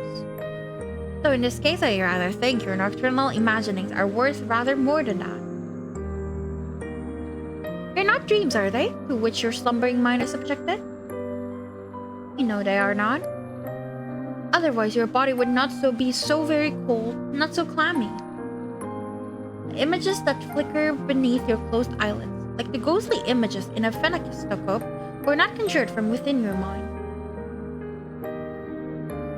They were instead taken from your memories. You are not merely dreaming, you are remembering. You remember the girls who slept in your dormitory and how they always hastened to use the shower first, so you were last for breakfast. You remember how when you finally did arrive at the dining hall, the most desirable morsels had already been snaffled up by the girls who got there earlier. You struggled too to find a seat once you finally did get your hands on some food, because nobody ever wanted to sit with you. Other girls all acted like you were lepers, save for when they wanted favors. They never asked for these favors, mind, for why would they? To them, your father's prestige did not matter. They were all wealthy ladies too, many of them wealthier than you. When everybody has the airs and the graces of a princess, how is anybody supposed to stand out? You stood the least in your class, perhaps because you were one of the smallest, the frailest, the sickliest, who always came down with colds in the winter. Your poor servants did not stop the other girls from treating you as a servant, though, when they remembered that you existed, of course. It was your lot in life, as you dwelt within the stone walls of the conservatoire, to carry school bags across this field like a pack mule. Then come the evenings, the girls in your dormitory had you sewing on missing buttons and ironing out the creases and wrinkles in their uniforms. Damn! There was an object that needed performing, you would always be asked. But these girls did not ask you. That would have been too civilized. They ordered you instead, and as they ordered you, they laughed at you. Laughed and they laughed and they laughed. Laughter hurt, but it hurt considerably less than the kicks did, and the slaps, and the pinches. Once during a embroidery lesson, one of your classmates had an accident with her sewing scissors. She stumbled, or at least she pretended to, and before you knew it, the silvery blades of those scissors were embedded in your palm. That sounds horrible! Poor baby. This happened quite some time ago, when you were even littler than you are now, but you can still remember it. As you can see, Vera, the MC's daily life is miserable AF. It is! Poor baby! It hurt a lot. Scissors were sharp, and they perforated your skin. Not all the way down to the bone, but enough to bleed. Your wound bled bright red, like strawberry jam all over your embroidery. Then when your professor saw it, she shrieked. Her face turned as pale as way, and she looked for a few moments as though she might faint. So you were the one who was in pain. The professor looked at your face. She could not bear to look at your hand, then demanded to know why you could not be more careful. Her tone had been an accusatory tone, almost as if you had stabbed yourself in the hand with your scissors to goad her. The pain in your hand hurt, but the giggles of your persecutors hurt all the more. You never were punished for that. Perhaps your professors did not care enough to punish them. Perhaps she, like everybody else, thought it was all your fault. The wound, when it all was said and done, was not too deep. You did not even need any stitches. It healed well enough one time, on its own, though it still left a scar. A white raised thing, like a crescent moon. You still have that scar. You did not know how much blood you lost. It seemed like a lot back in the classroom. You could smell it in the air, sharp as iron, but it could not have been much, evidently. If your wound had been more serious, perhaps your professors might have cared. Perhaps your classmates too would have felt some modicum of guilt over what they did. But that seems very unlikely. You know that your blood meant nothing to your classmates. Why should it? You meant next to nothing, then the blood in your veins was, if such a thing is possible, even more inconsequential. You feel disoriented when you wake, at long last, with the rising of the sun. You do not remember what you dreamt, but you do not think that your dreams were of a particularly pleasant nature. If they were, your heart would not be hammering so. Ill at ease, you glance around. You're lying in a narrow bed in an unremarkable room, one with dull beige walls and a warped wooden floor. Where exactly are you? This does not look like your dormitory in the conservatoire, not unless it has shrunk threefold overnight. Your brows furrows as you attempt to recall the events of the night prior, until with a gasp, it all clicks into place. You remember now. You were running through the woods, trying to escape from... You shudder. You do not want to think about what it was you were trying to escape from. You presume that you must have given your hunter the slip, though, because you were still in one piece, awake and alert enough to face the dawning of a new morning. You have all your limbs, and your facial features appear to be in the correct configuration. That is more than enough to be getting along with. You look to the foot of your bed, then blink, bemused at your discovery. You can see lying upon the sheet a garment, two garments, actually, of black and white, folded into a neat white square. What could that be? A maid's outfit? If so, it would not be too surprising.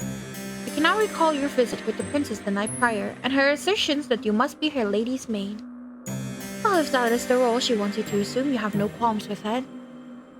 It is far preferable to the other role you played last night, that of a startled quarry running from its pursuer. You press your fingers against the humble maid's attire. It feels surprisingly soft to the touch, not coarse like you expected. These clothes are rather fine. Did the princess put them here? If so, then is all the more reason to wear them. She is such a sim. That is crazy. You're not churlish enough to deny her hospitality. You rise from your new bed, then undress yourself, unbuttoning the front of your plain white nightgown and setting it aside. This task accomplished, you then clad yourself in your new attire, black, white, and eminently sensible. You feel very far away from the girl that you once were. Your face might be the same as always, but something within you seems to have changed. You are no longer a student, not as long as you meant to reside within the princess's castle. You would far rather be her servant. Girly pops saw a random horse stranger princess and immediately locked the fuck in. Exactly! She's so down bad. She's never seen a hot princess before in her life. All the hot girls, she's just instantly down bad. Assured of your newfound identity, you retreat from your chamber, then make your way to your mistress's bedroom. The castle is a large one with many, many rooms and many, many hallways to connect them, and for a brief while you find yourself horrendously lost. You cannot remember where the princess's bedroom is. Beginning to feel rather disoriented when, to your relief, your eyes snag upon a stairwell which looks rather familiar. Could this be the way? You ascend these steps. Your foot falls cushioned by the plush carpet which lines them, then find your way down the very same hall you traversed the night prior. If your memory does not fail you, then the princess's bedroom ought to be... Yes, it is here! It is hilarious how she reacts the same way in every single route. She is instantly down bad in every route. It is crazy. You rap upon the door but receive nothing in the way of a response. Is the princess still abed? You wonder briefly whether you oughtn't wait until she has risen of her own accord. But no. The sun is high in the sky, and it would seem a shame to let the princess sleep through the day. You ought instead to rouse her. Seems like the sort of duty a lady's maid should attend to. You enter the princess's bedroom and glance about. The room looks much the same as you remembered from the night prior, though the ceiling seems even higher when viewed in the wan of morning lights. You can see now that there are fewer shadows to impede your view, how very opulent your young mistress's abode is. Right? Her armoire is large and imposing, as is the great inn which you will be expected to keep a fire lit during the nights. The princess herself, meanwhile, is curled on her side beneath the sheets, looking rather less grandiose than her title would suggest. Like some random hot stranger girl just be nice and entertains her for a bit, and girly pop immediately gets hook, line, and sinker. They don't even have to be nice or like entertain her. All they need to do is look pretty, and she's like, "Fuck, that is the most gorgeous girl I've ever seen. Holy shit!" Ay, nade, welcome back, baby. She's attired in a nightgown adorned with frills, and her hair is split across her pillow like spilled blood. Can't wait to check on you. Thank you, baby. Vera is still good. Vera is not dead yet, which is always good. Yatta! The princess herself, meanwhile, is curled on her side beneath the sheets. In her slender arms, meanwhile, held to her chest is a doll, the very same one she was cosetting last night. You suppose this doll must be her favorite. Idly, you wonder what the doll's name is, though you do not suppose it matters all that much. It is time to wake your mistress. You call out to the princess, but she's largely unresponsive. Her eyelashes are still sewn tightly shut and her lips pursed in slumber. You purse your lips too and sigh. Well, nobody ever said your job would be easy. Nade. Popping in before bed. I'm so tired from Disney, but it was also fun. Yeah, I'm really glad to hear that, Avian. Thank you for popping in. Have a good sleep. I move Vera. I move Crystal. Go back to your stream. How dare you? Oh, you're still on starting soon. Hi, what you playing today? Once again, you call to the princess, and this time she replies. Her response is not a favorable one, however. I will thank you. Have fun. Thank you, Avian. Vera bullying chatters? Nah, Vera just wants chatters to go back to their streams because Vera cares. She sighs, then turns away from you, her doll clutched to her chest. Just give me a little longer.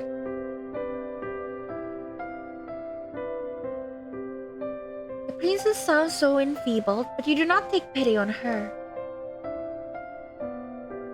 If you have learned anything from the conservatoire, save from the knowledge pertaining to the respiratory tracts of fish, it is that one must be cruel to be kind. Revenge of the Savage Planet. I've never heard that before. I hope you have fun. Thank you for coming to say hi. You do not think that this adagio was practiced with any great success in the conservatoire, but perhaps it will have more of an impact upon the princess. You tell her once again to wake up, more sternly this time. You will not let her sleep, for she has slept long enough already. I'm almost done setting up. Yay! Have fun, have fun, have fun! It is very slovenly, really, to still be abed at such an hour. Do you even know the time? Is there a clock? Oh, defeated, the princess sighs. Alright, I can see that I can't twist you around my little finger. I'm up. You don't need to nag me. Once you have rose the princess from her bed and you have put her doll to one side, you set upon her toilet. You aid the princess in the brushing of her hair, a chore to which she submits willingly, like a cat might allow its fur to be brushed. You allow yourself to ponder, as you run the bristles of the princess's brush through her hair, how wonderfully soft it feels against your skin. She's so down bad. But a curious query from the princess, "Are you alright, dear one?" brings you back to your senses. You were rather lost in thought there. Look lively now. You wouldn't want the princess to catch wind of your salacious thoughts, would you? Already brushing her hair, right? We're progressing so fast. Oh my god. I thought that you had learned your lesson about that already. So suitably chastened, you finish with the princess's hair, then set the brush aside. Now that the princess's tresses have been taken care of, you must get started on her attire. The princess remains seated upon the edge of her bed, looking up at you askance. She does not ask you to avert your eyes, and nor does she make any motion of divesting herself of her nightgown. It really does seem as though she expects you to undertake this task on your own. Is that alright? Like the princess didn't even ask, she just automatically starts brushing her hair. If a pretty girl wants you as her maid, you do not complain. Ask the princess as much, you would not wish to impinge upon her modesty, but she only laughs. Yes, that is alright. It is what you're supposed to do if you're to be my lady's maid. I'm used to being dressed and undressed. I'm not a bit squeamish about it. She might not be squeamish about it, but you are. I've never seen a naked woman before, excepting yourself. Yeah. Even then, however, you have always dressed and undressed furtively, not wanting to examine your body for longer than is strictly necessary. I've never much liked the way you look. You make a few more mumbled objections, but the princess sweeps them to one side easily.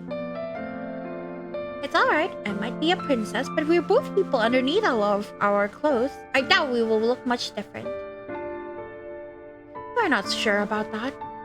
You have not yet seen the princess unadorned, but you already know to look at her face that you are different. She's much, much prettier than you are. But she's waiting, and you do not wish to keep her any longer. Steady your nerves. Then you reach out with trembling hands, and you begin to undo the buttons which run down the front of the princess's nightgown. You work as quickly as you are able, which, given how badly your hands are shaking, is not very. You fumble with a couple of buttons, flinching as you do. The princess, however, seems blissfully unaware of what it is exactly that you are doing, or not doing, for your fingers have begun to seize up with the front of her nightgown. She's not even looking at you.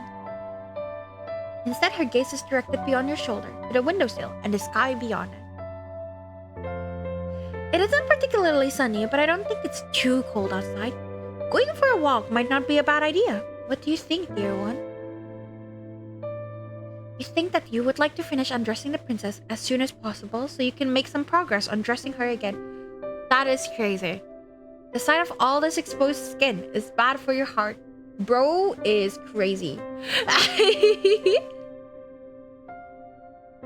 Fortunately, you are able to make quick work on the princess's nightgown despite your initial mishaps, spurred on perhaps by your anxiety. You bid the princess to stand, which she does, and neatly she steps out of her nightgown, her motions once again as graceful and as fluid as a dancer's. Task completed, you search hurriedly, worriedly for the princess's dress. Red dress. Where is it? You cannot find it. Sweat begins to prickle on the back of your neck. Sorry, okay, we're fine. Your palms, meanwhile, feel uncomfortably clammy. The moments pass awkwardly, uneasily as you search. The princess standing there, all the while as naked as the day she was born. Who the fuck do not prepare for the clothes first before they start? That's crazy.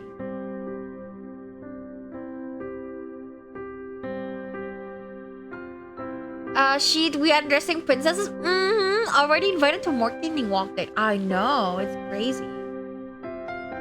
Why did you not find her day dress before you stripped her of her night one?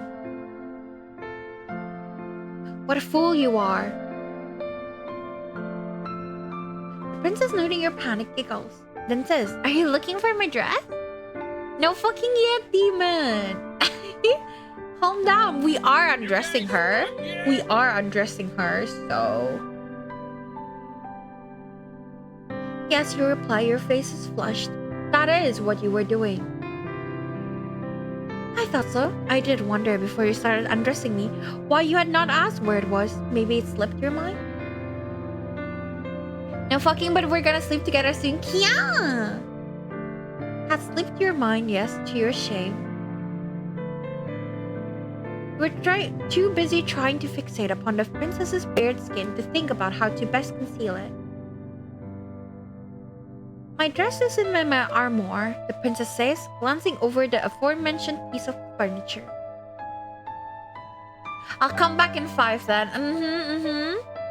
Armoire of hers is an intricately carved wooden structure, large enough, or so you estimate, to fit inside it enough dresses to attire a whole ballroom's worth of princesses.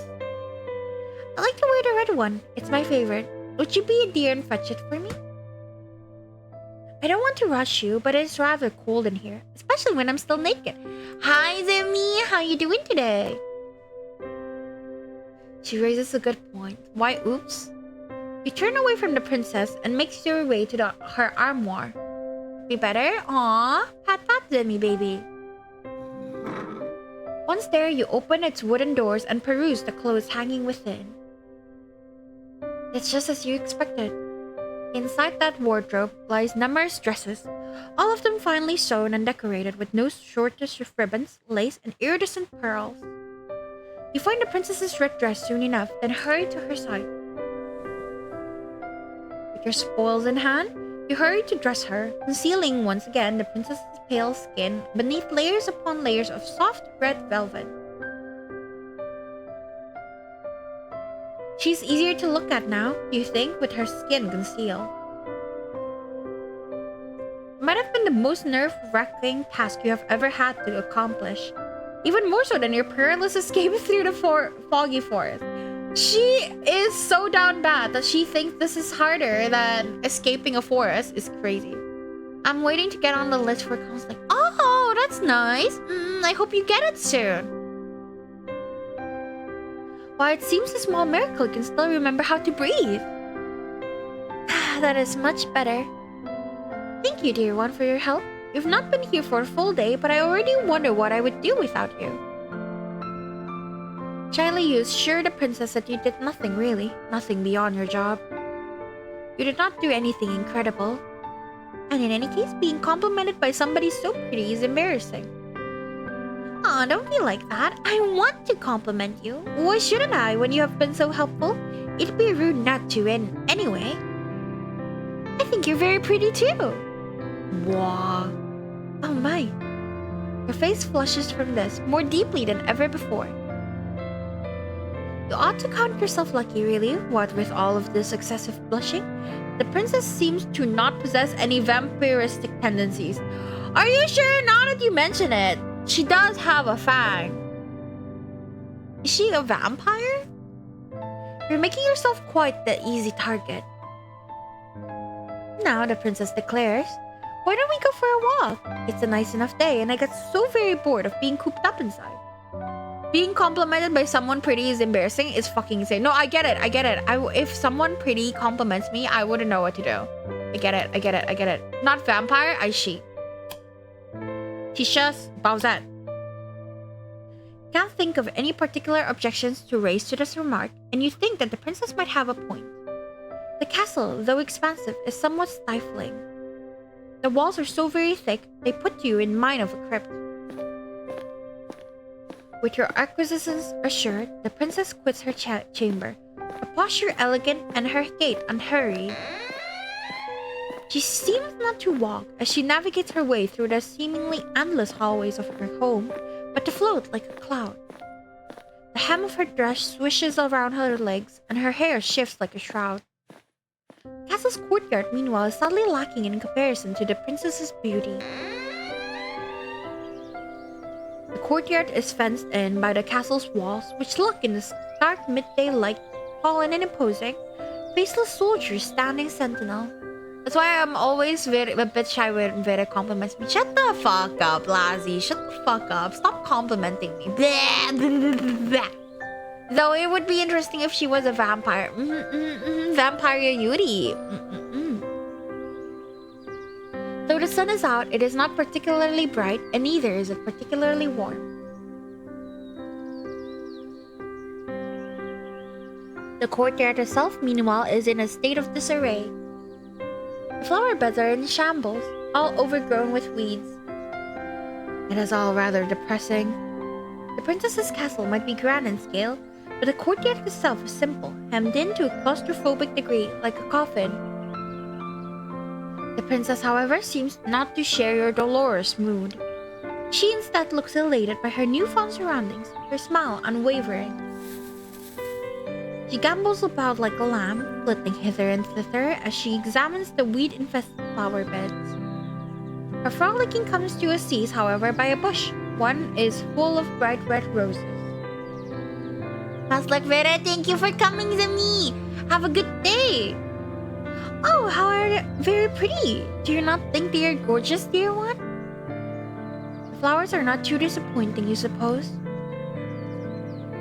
They make for a fine spectacle, in fact, a welcome splash of color when contrasted with the dullness and the drabness which permeates the rest of the courtyard.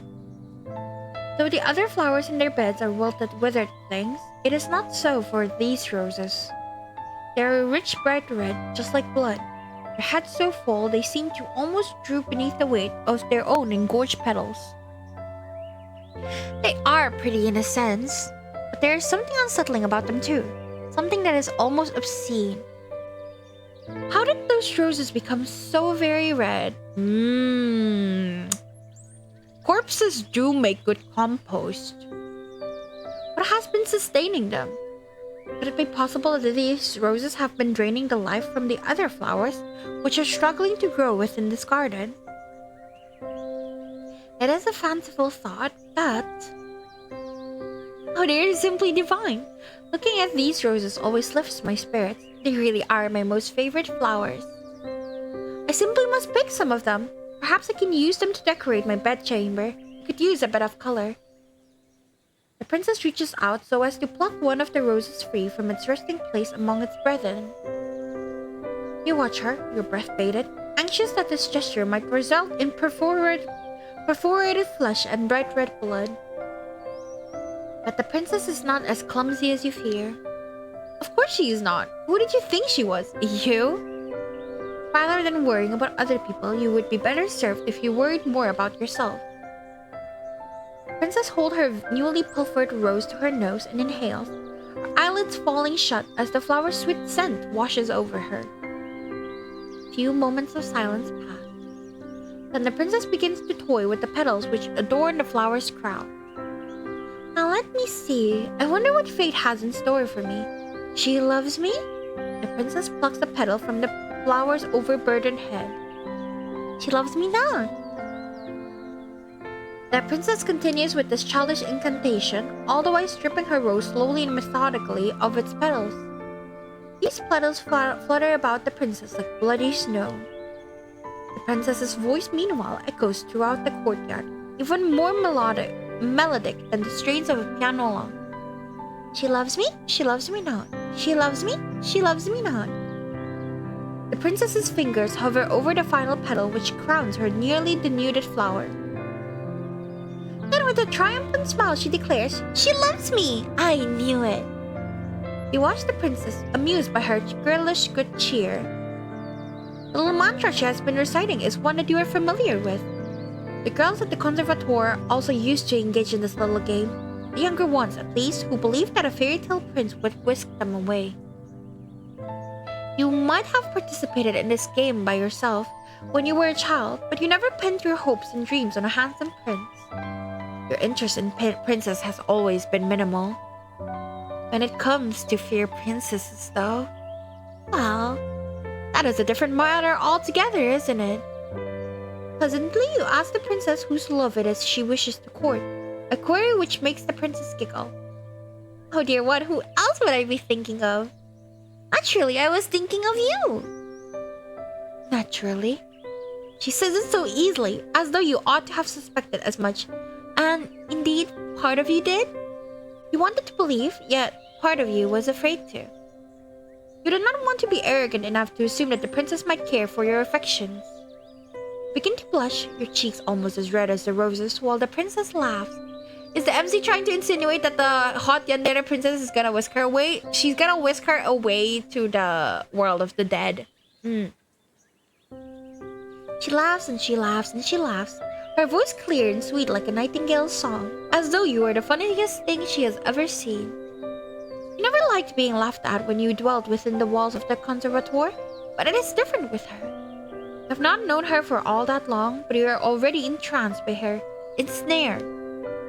She has you wrapped around her little finger. Oh my!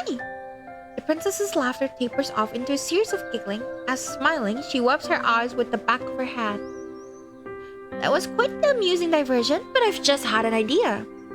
You look at the princess curiously. What idea?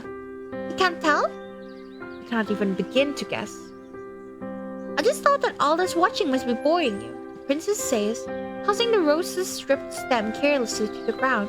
You should give it a try. Please do. It'll be fun. The princess retrieves a second red rose from the bushes, deftly snapping it between her fingers, and offers it to you. Ensnared is fucking wild. They're using a lot of big words. Very, very stupid. I want to see what fate has in store for you too. You smile at the princess, touched by her enthusiasm. Indulging in childish games like these might not be the best use of your time, but the princess looks so very determined you would not wish to hurt her. Why could be the harm really in consenting? Only real casualty of this game would be one singular rose, the rose that the princess is holding towards you. Dismemberment?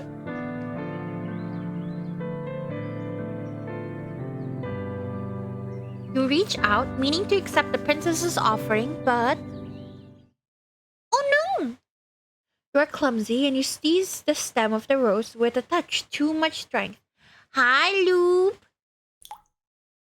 The head of the rose might be pretty, but there is more to a rose than its bright red flowers.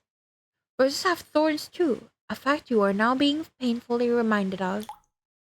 Pain flares through your finger and you gasp. You take a step back, the hem of your skirt swishing around your ankles. Your finger is stinging, and so are your eyes. Ought to have been more careful. Why were you so stupid? You poor dear, you're bleeding, Princess exclaims, alarmed. Then she frowned. This is all my fault. If I had not suggested this silly game, this never would have happened. Please let me take care of you. And how is she going to do that? Perhaps she means to take a handkerchief from her pocket, with which she might staunch your wound. Princesses tend to carry handkerchiefs around with them, don't they? Silken ones? How else would they give brave knights tokens of their gratitude once these aforementioned knights have successfully slain dragons? Princesses can hardly dispense kisses as favors. It is simply not as done. She's gonna lock you up in the basement. She's just like me for real. That is what you always thought, but... Please hold still. This might sting a little bit. This princess is anything but ordinary. Rather than take a handkerchief out of her pocket, she instead encloses her white, slender fingers around your hand.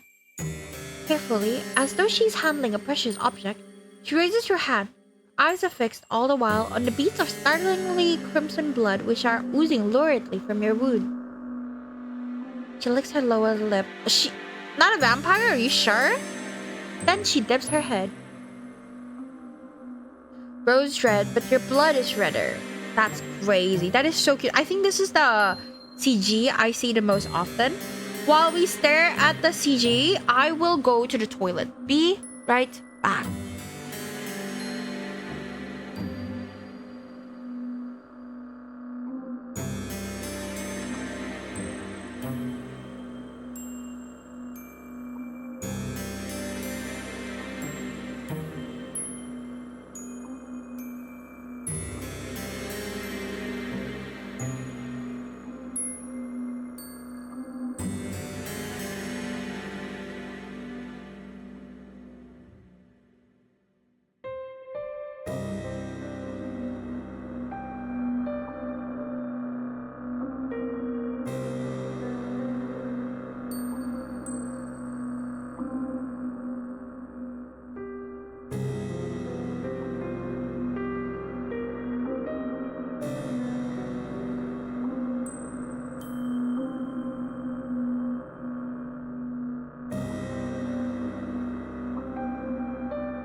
Sorry I'm taking so long. I've been like really hungry today for some reason.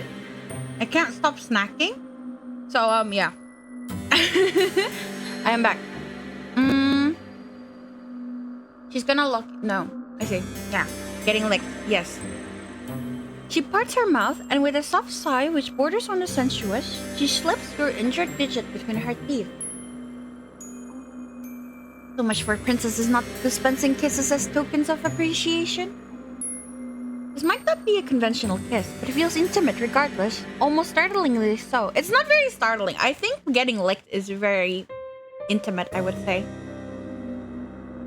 The princess's lips, which are as red as any rose, are enclosed around her index finger. You can feel the warmth of the princess's mouth about your skin, and the wetness of it.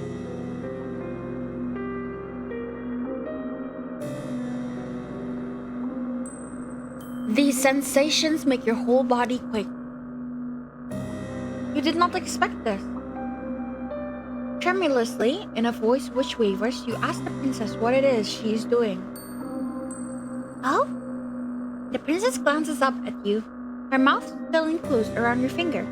Didn't I tell you? I'm trying to stop the bleeding. Princess is very freaky today. Yes, you had gathered as much, but... Is there a problem? I'm not making you uncomfortable, am I? It is not, you say. That she is making you uncomfortable per se. But this is rather awkward. You did not expect it, that is all. No wonder we're gonna sleep together later. Actually, I'm so excited.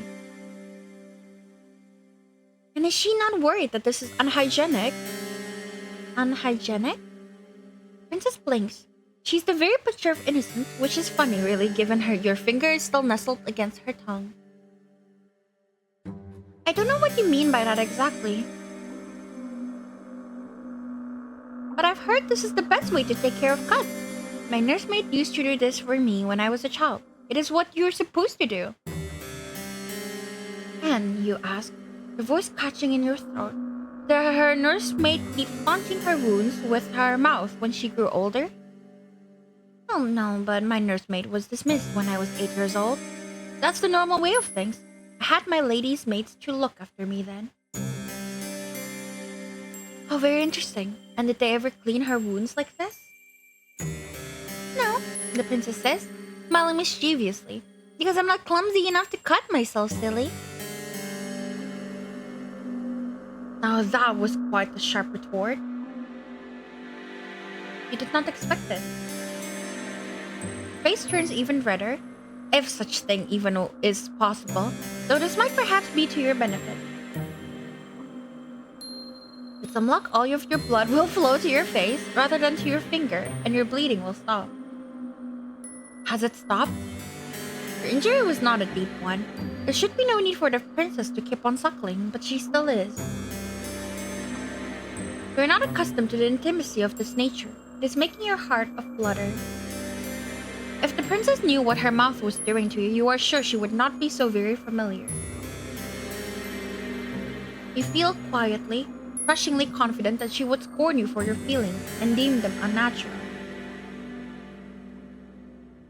It would not be the first time. Aw, poor baby! At this point, you should be used to rejection. It still stings though. If it's just a small wound, then putting saliva on it is fine. I guess so. It stings much, much more than any thorn on any rose ever could.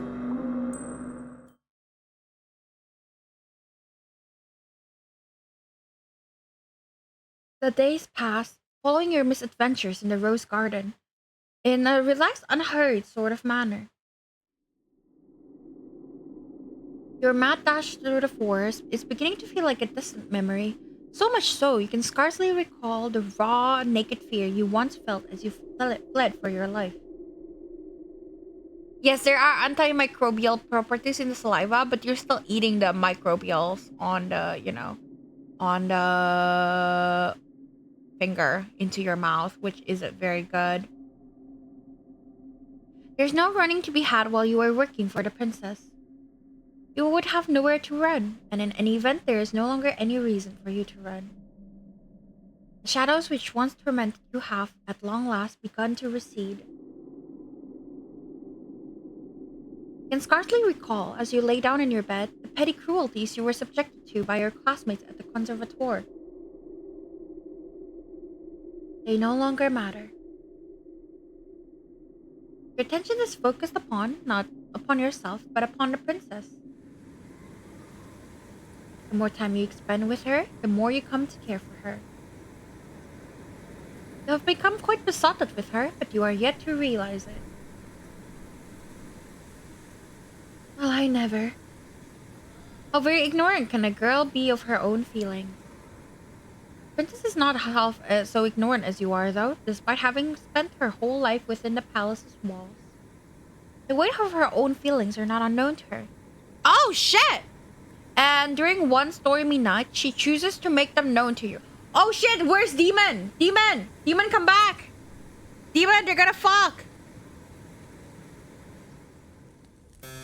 You are in the princess's chambers later.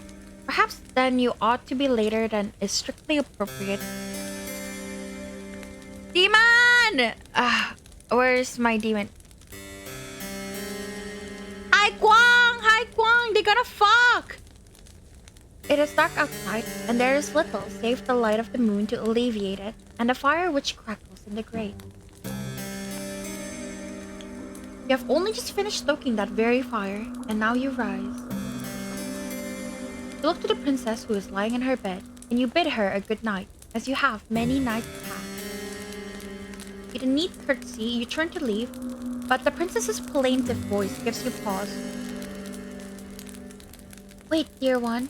Do not go. Not just yet. What? I think I'm high. I think all of these are just like parts of the witch. Maybe? Because all of them call us dear one. All of them say they're lonely. All of them have a speech that is less refined than what they look like. And all of them are ethereally beautiful. I don't know. Maybe I'm crazy. Do not go. Not just yet. Perplexed, you pause, then look back at the princess. Oh, she's smiling. Oh, am I right? Yeah, I see. You're not crazy? Okay, I see. Yeah, because I felt like it's Jang, you know? Like it's very similar. I see.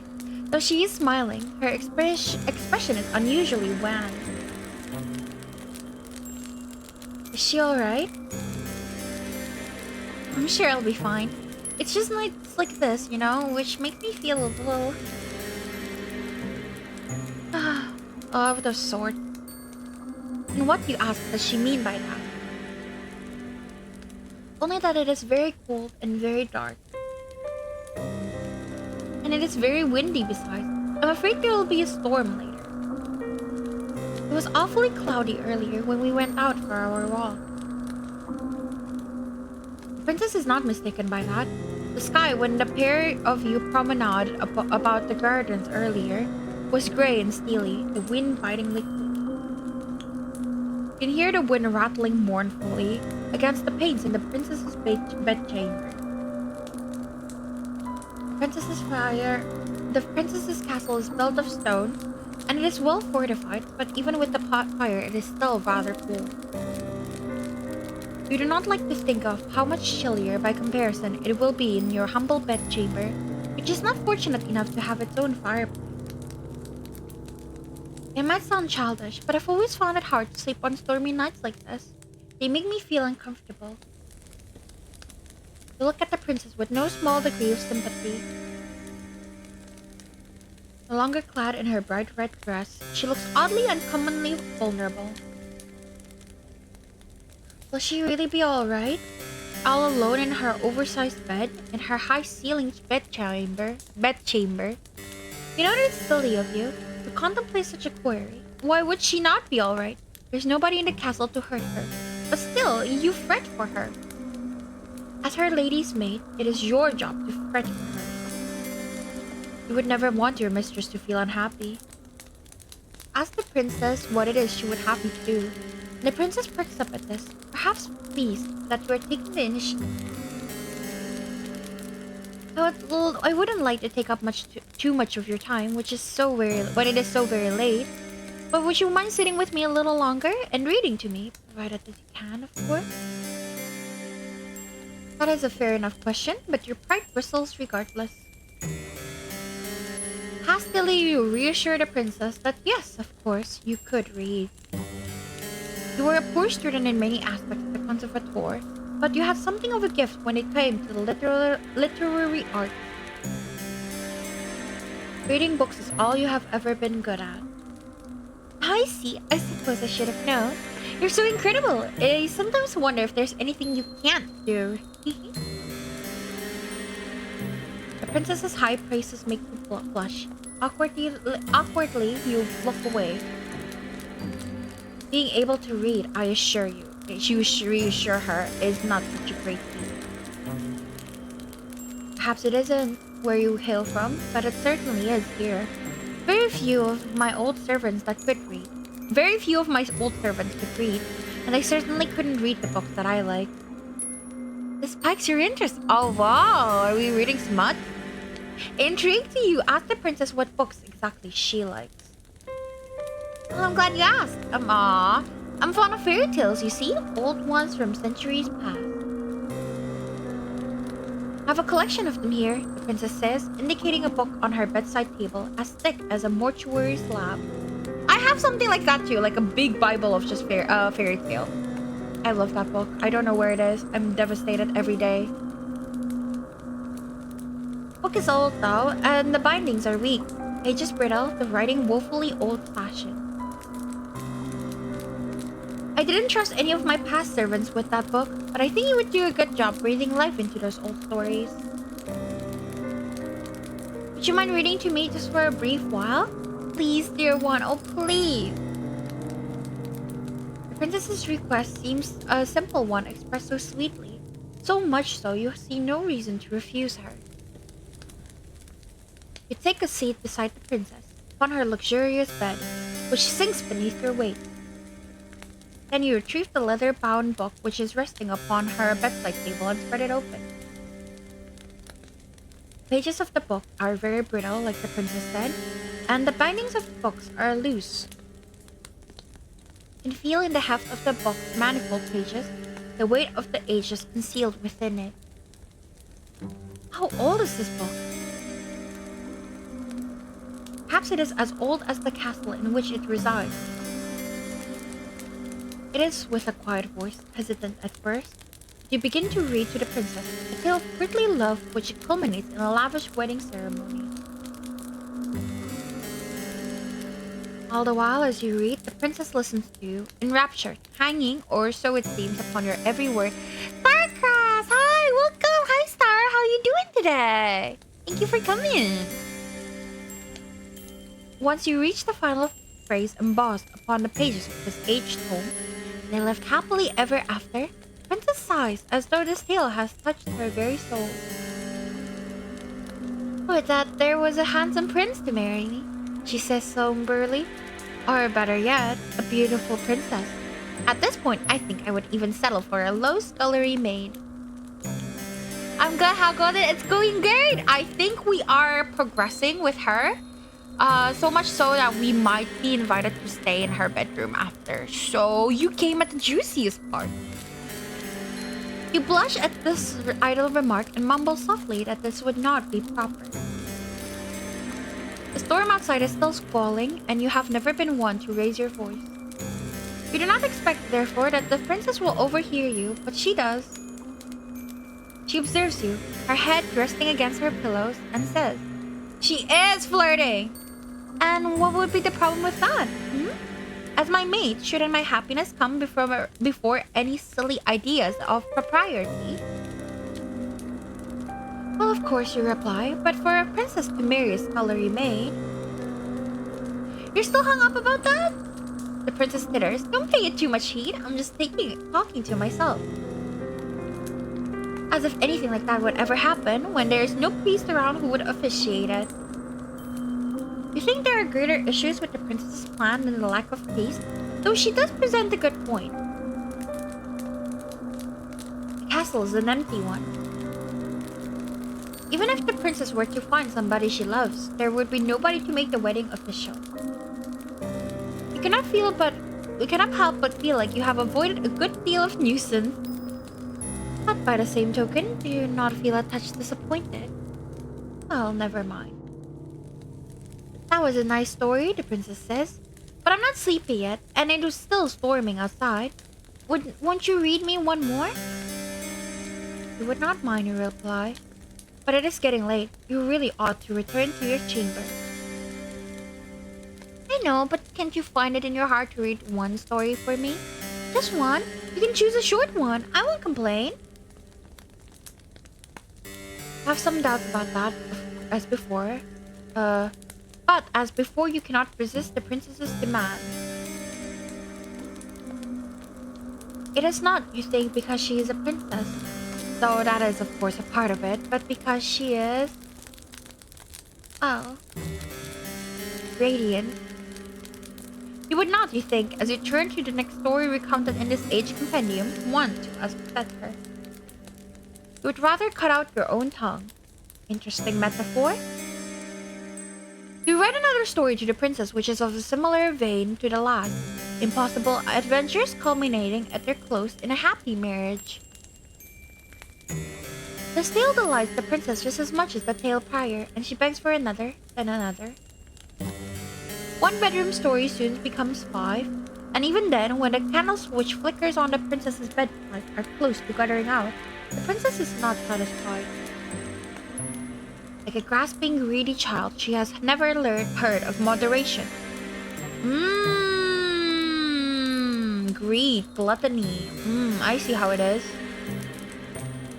Lakey! How you doing, Lakey? When she wants something, she seeks to glue herself with it. Her only request that of more. She's gonna eat me whole. I just know it. If she were less comely, perhaps her inability to adhere to the word no would be seen as a character defect. The princess is very comely, however, and so when she makes her next request, you almost agree offhand, without considering the ramifications. Mentally tired? Poor baby, I hope you feel better soon. I think I could go sleep now, but the storm is still raging. I feel lonely on my own, in this big, empty bed, so... Doing good? I'm happy to hear. I hope you feel better soon. Getting eaten whole by a hot, obsessive yandere princess.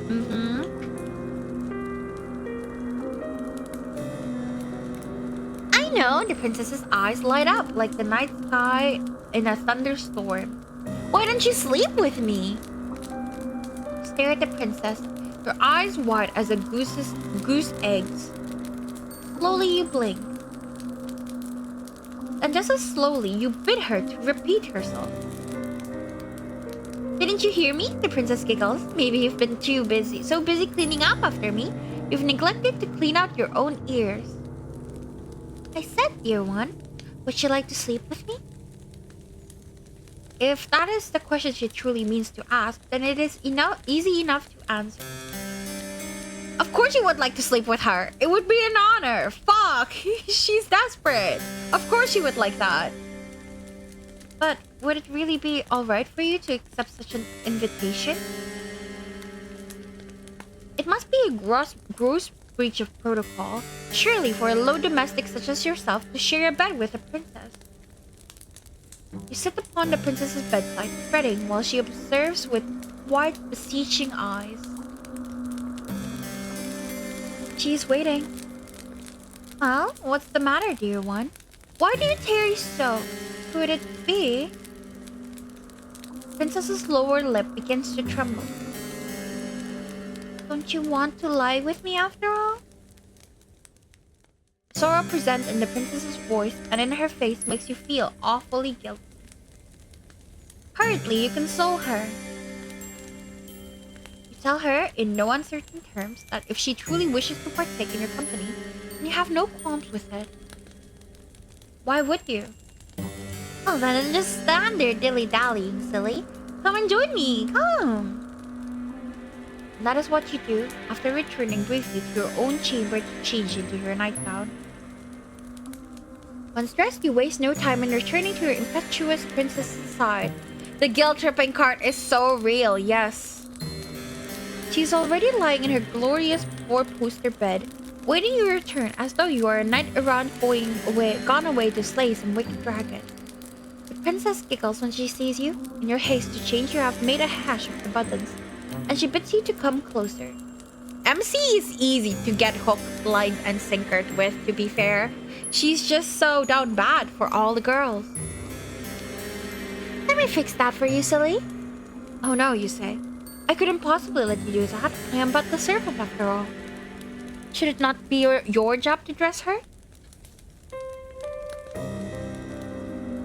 Maybe so, the princess says. But I don't mind a bit of a role reversal. It makes things more fun. You try a few more refutations, but in vain.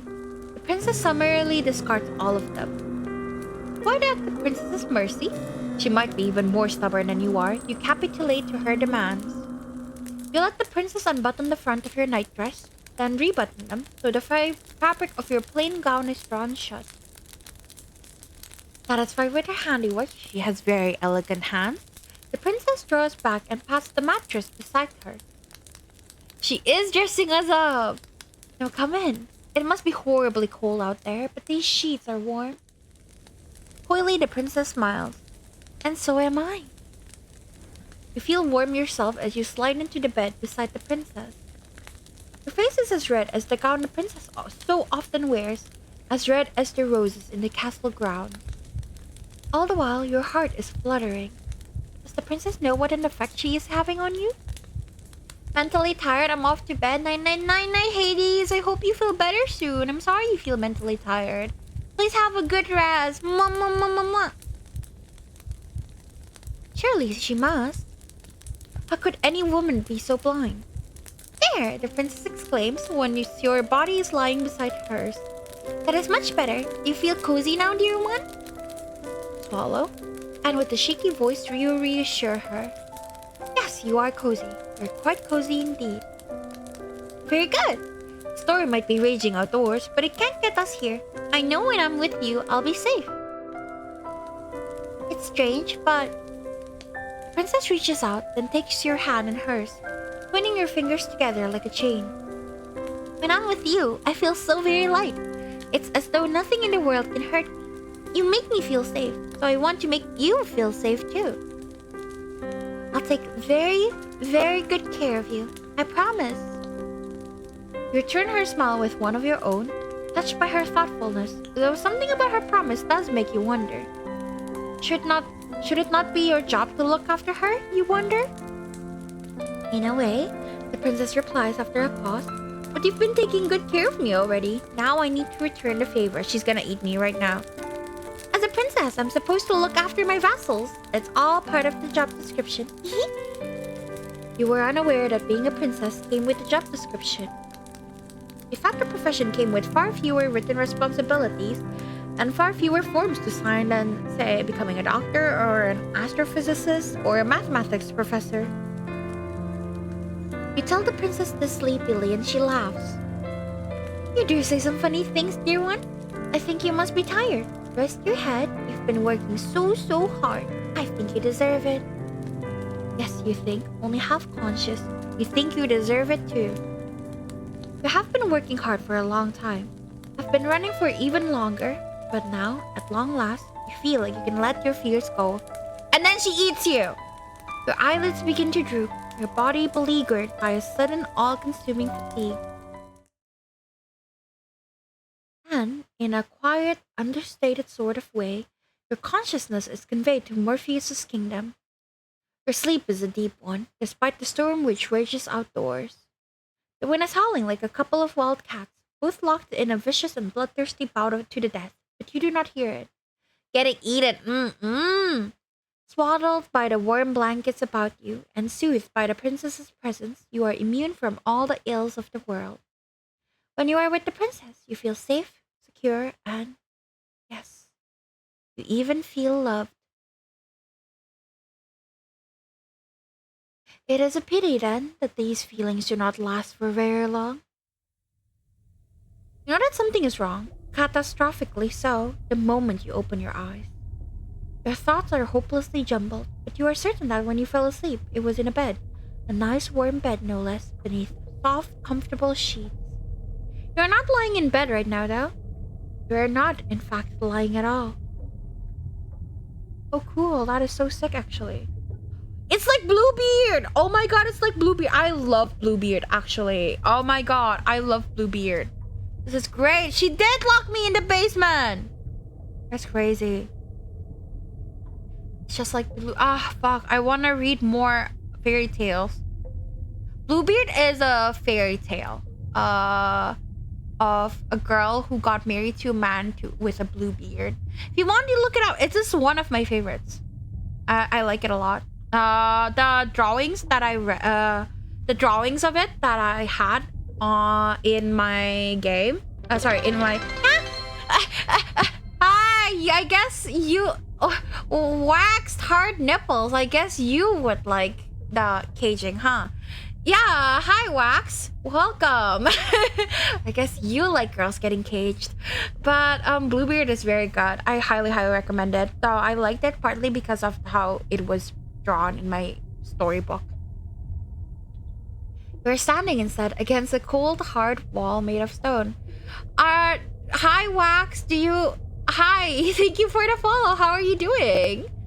What do you want me to call you? Do you want me to call you Wax, Heart, or Nipple? Which one would you prefer? Always good. Yay! The curve of your back is pressed against the wall so intimately you can feel its icy chills seeping through the fabric of your nightgown. Your feet, which are bare, are similarly pressed against cold, unfeeling stone. You feel so frigid you cannot help but tremble. You're trembling so much you can feel your teeth chattering together. They sound like castanets. I'll check out Bluebeard when I have time. It is one of my favorites. I really like it. I like Bluebeard, and one of my favorites is also Donkey Skin. But again, it's because the art for it in my book was gorgeous. And I don't have my book anymore, so I can't check like who drew it. It was so good. Grow, grow, grow. The sun is almost as jaunty as it echoes through your cell, for that is indeed where you are. The princess's bedchamber, wherein you fell asleep, is a thing now of the past. You're standing instead, you realize, with a sharp start, in a cell of some great underground dungeon. You swallow, and when you do, you can taste something bitter on your tongue. I'm sorry. Your stomach is beginning to churn with anxiety. You feel like you are going to be sick, a feeling which wells up inside you to a staggering degree when you catch notice of the stench. You're not, you realize, the only one in the dungeon. There are others here, others attired in a simple black and white outfit of servants which looks much like the dress that you once wore. Others who are with you, however, in this expansive cell, manacled to the walls, are in no fit state to speak to you, nor to tell you of their plight. They are all unfeeling, unseeing, unbreathing. They are all dead. You cannot approach these servants to check their pulses, for you yourself are restrained. But even if you could, there would be no point. There's no way any human could survive the wounds which have been inflicted upon these sad, slumped bodies. What wounds? It's just skeletons! Over there you see a woman slumped, the front of her once white apron stained with blackish blood. There's a gaping wound in her stomach, one through which her entrails have half escaped, and some sort of burgundy goop which might once have been pale pink. There's another woman slumped beside the first of a smaller stature. She's skinnier. Maybe she's not a woman after all, but an adolescent like herself. She might even be younger. The girl's age, or lack of, did not prelude her attacker from inflicting upon her horrors. Alas, for her body is even more mutilated than the first.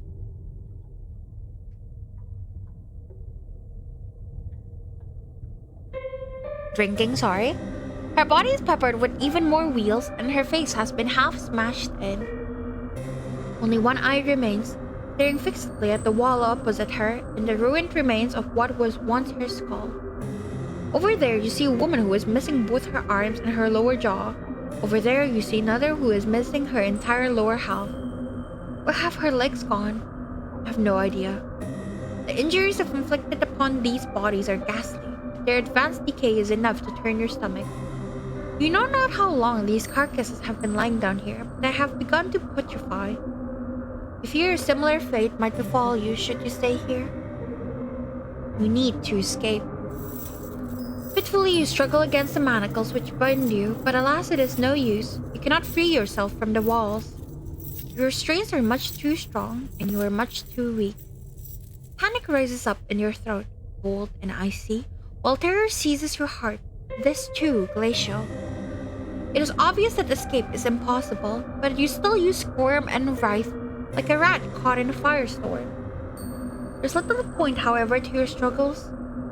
You succeeded in nothing as you attempt to free yourself, save making these steel manacles dig into your abused wrist more sharply than ever.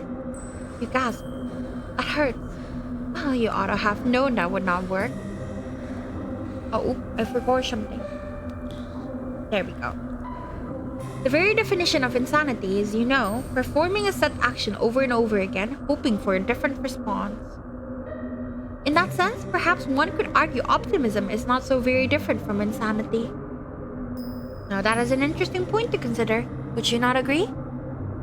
No, evidently not. You are still trying to escape, you foolish girl, as if that will do you any good.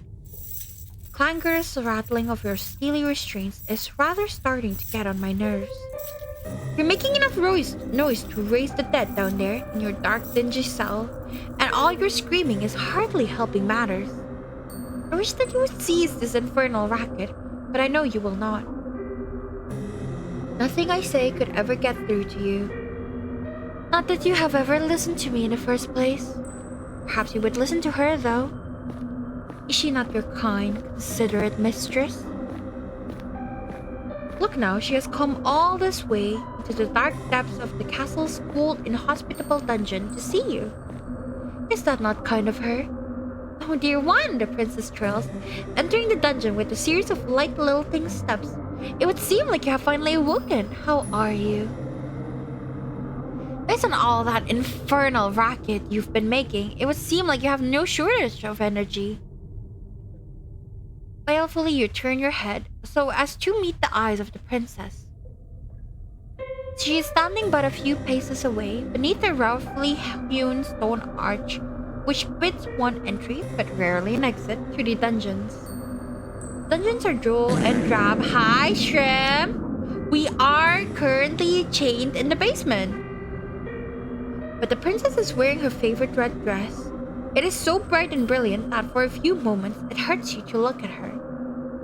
Once, the red of the princess's outfit made you think of romance. Now, it makes you think of violence. You must forgive me for leaving you down here for so long. That was unfair of me.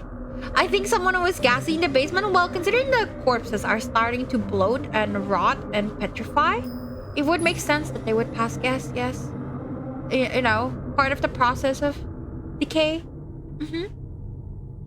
I did think of waiting here with you by your side until you awoke, but... How are you doing, Shrimpy? Once again, the princess giggles. A light, airy giggle which does not at all suit the situation in which you have found yourself. A dungeon is not a fit place after all for a princess.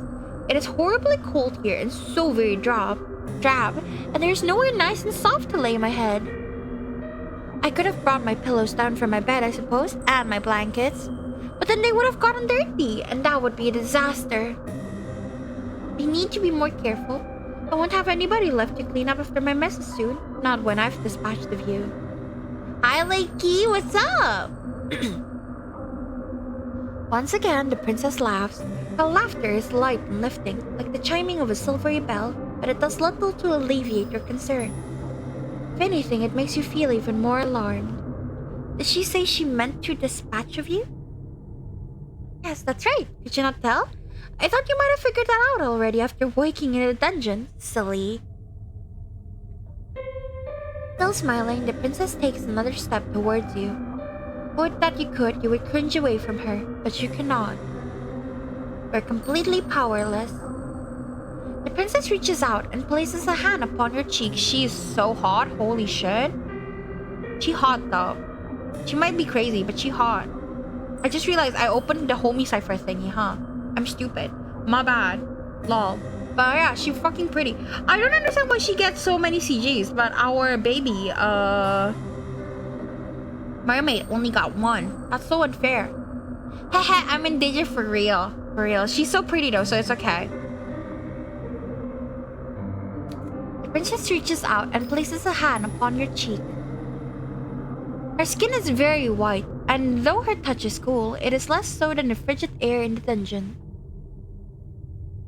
Though your body is aching, the princess's touch is gentle, and you find yourself leaning into it subconsciously. I can't believe that even after all this time, waking up in a dungeon and all that, she's still leaning into the princess's touch. That is crazy. She is down bad.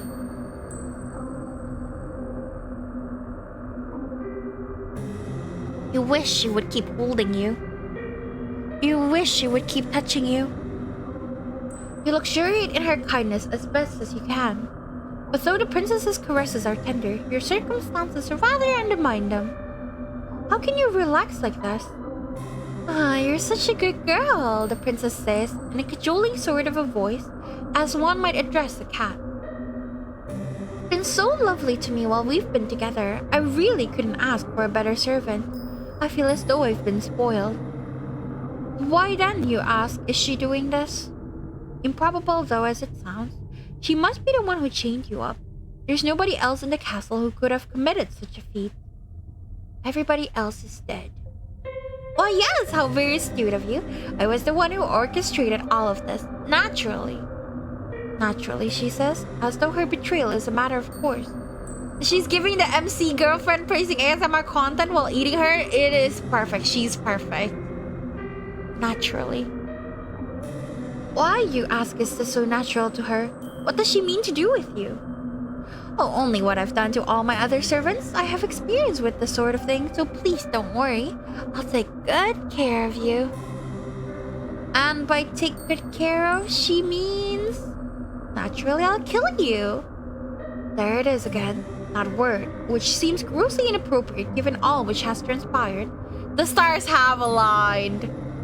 Naturally. There's nothing natural about this. Do you not think so? The princess examines you, her expression ponderous. It's natural to me, even if it is natural to other people. This just feels right. Imprisoning her servants in a dungeon and letting them die? Yes, exactly. There's a bit more to do there is a bit more to do it than that, though.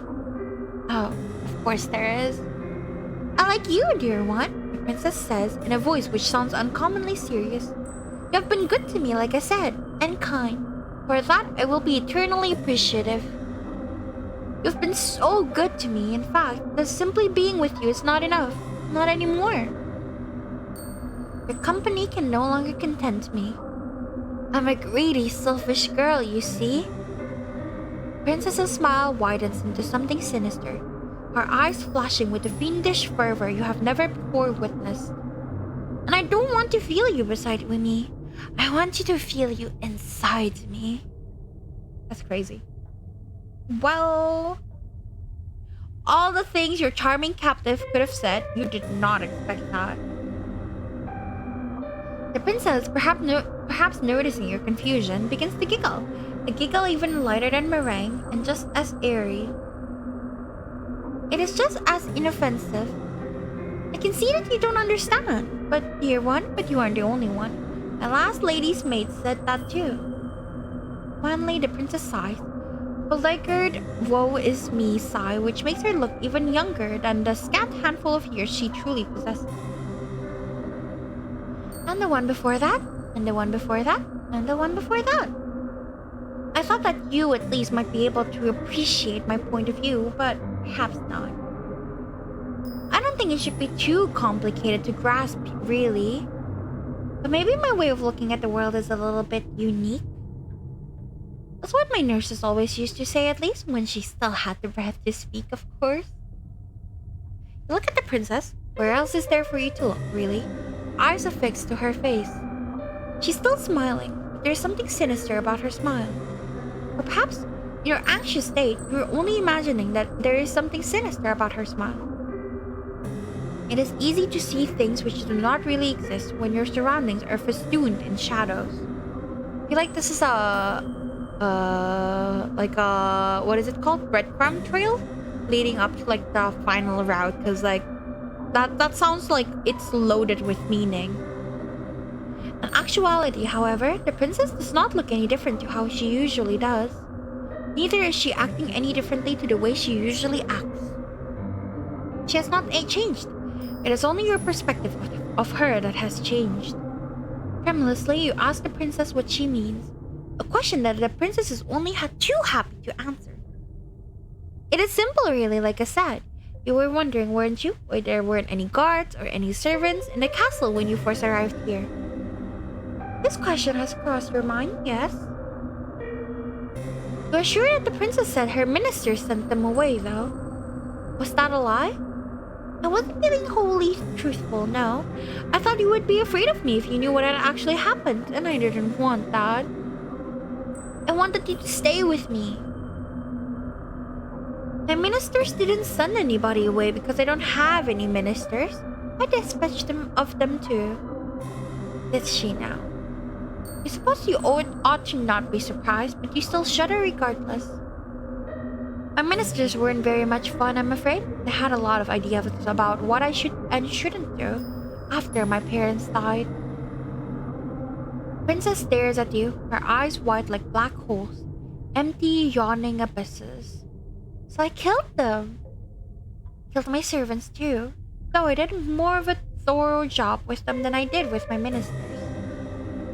I did not care for my ministers, you see. They were all fusty old men, but I did love my servants. Sorry, can't talk. I loved my ladies' maids and my undermaids and my scullery maids, and my housekeeper and my cooks and my large retinue of retainers. They were like my family. They raised me in my parents' absence, and I adored them. They were so very dear to me that I had no real choice. I had to eat them. Does that follow? Not logically, no. Why, you ask your princess, your voice trembling, would you eat the people that you love? Seems a poor way to repay them for their kindness. Well, why wouldn't you eat the people that you love? I don't think there could be any greater way of showcasing one's gratitude, unless you have any better ideas? You weren't expecting the princess to turn the tables on you quite like this, and dumbfounded, you stare at her. You know precious little about love yourself, so it is hard for you to form a convincing rebuttal. You muster up a few token arguments. Tell the princess that eating people isn't very nice, and neither is it strictly legal. A better way to show your gratitude to your servants would be increased wages or increased holidays. The princess listens to your arguments, her expression astute, like a student poised to take note in a very important lecture. Once you are finished, however, her concentration fails her. Makes sense? Sure, demon. We've slept with her! You missed it! Her shoulders begin to shake, but it is not with remorse for what she has done.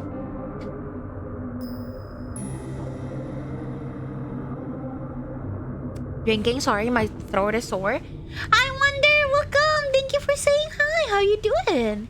You lost interest? It's okay. Instead, she's laughing.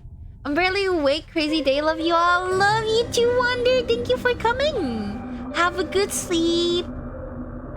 Oh, dear one. That is very funny. But why should I care about the law? I'm a princess. One day I'll be the queen. I am the law. That is a good point, but would eating people not turn her subjects against her?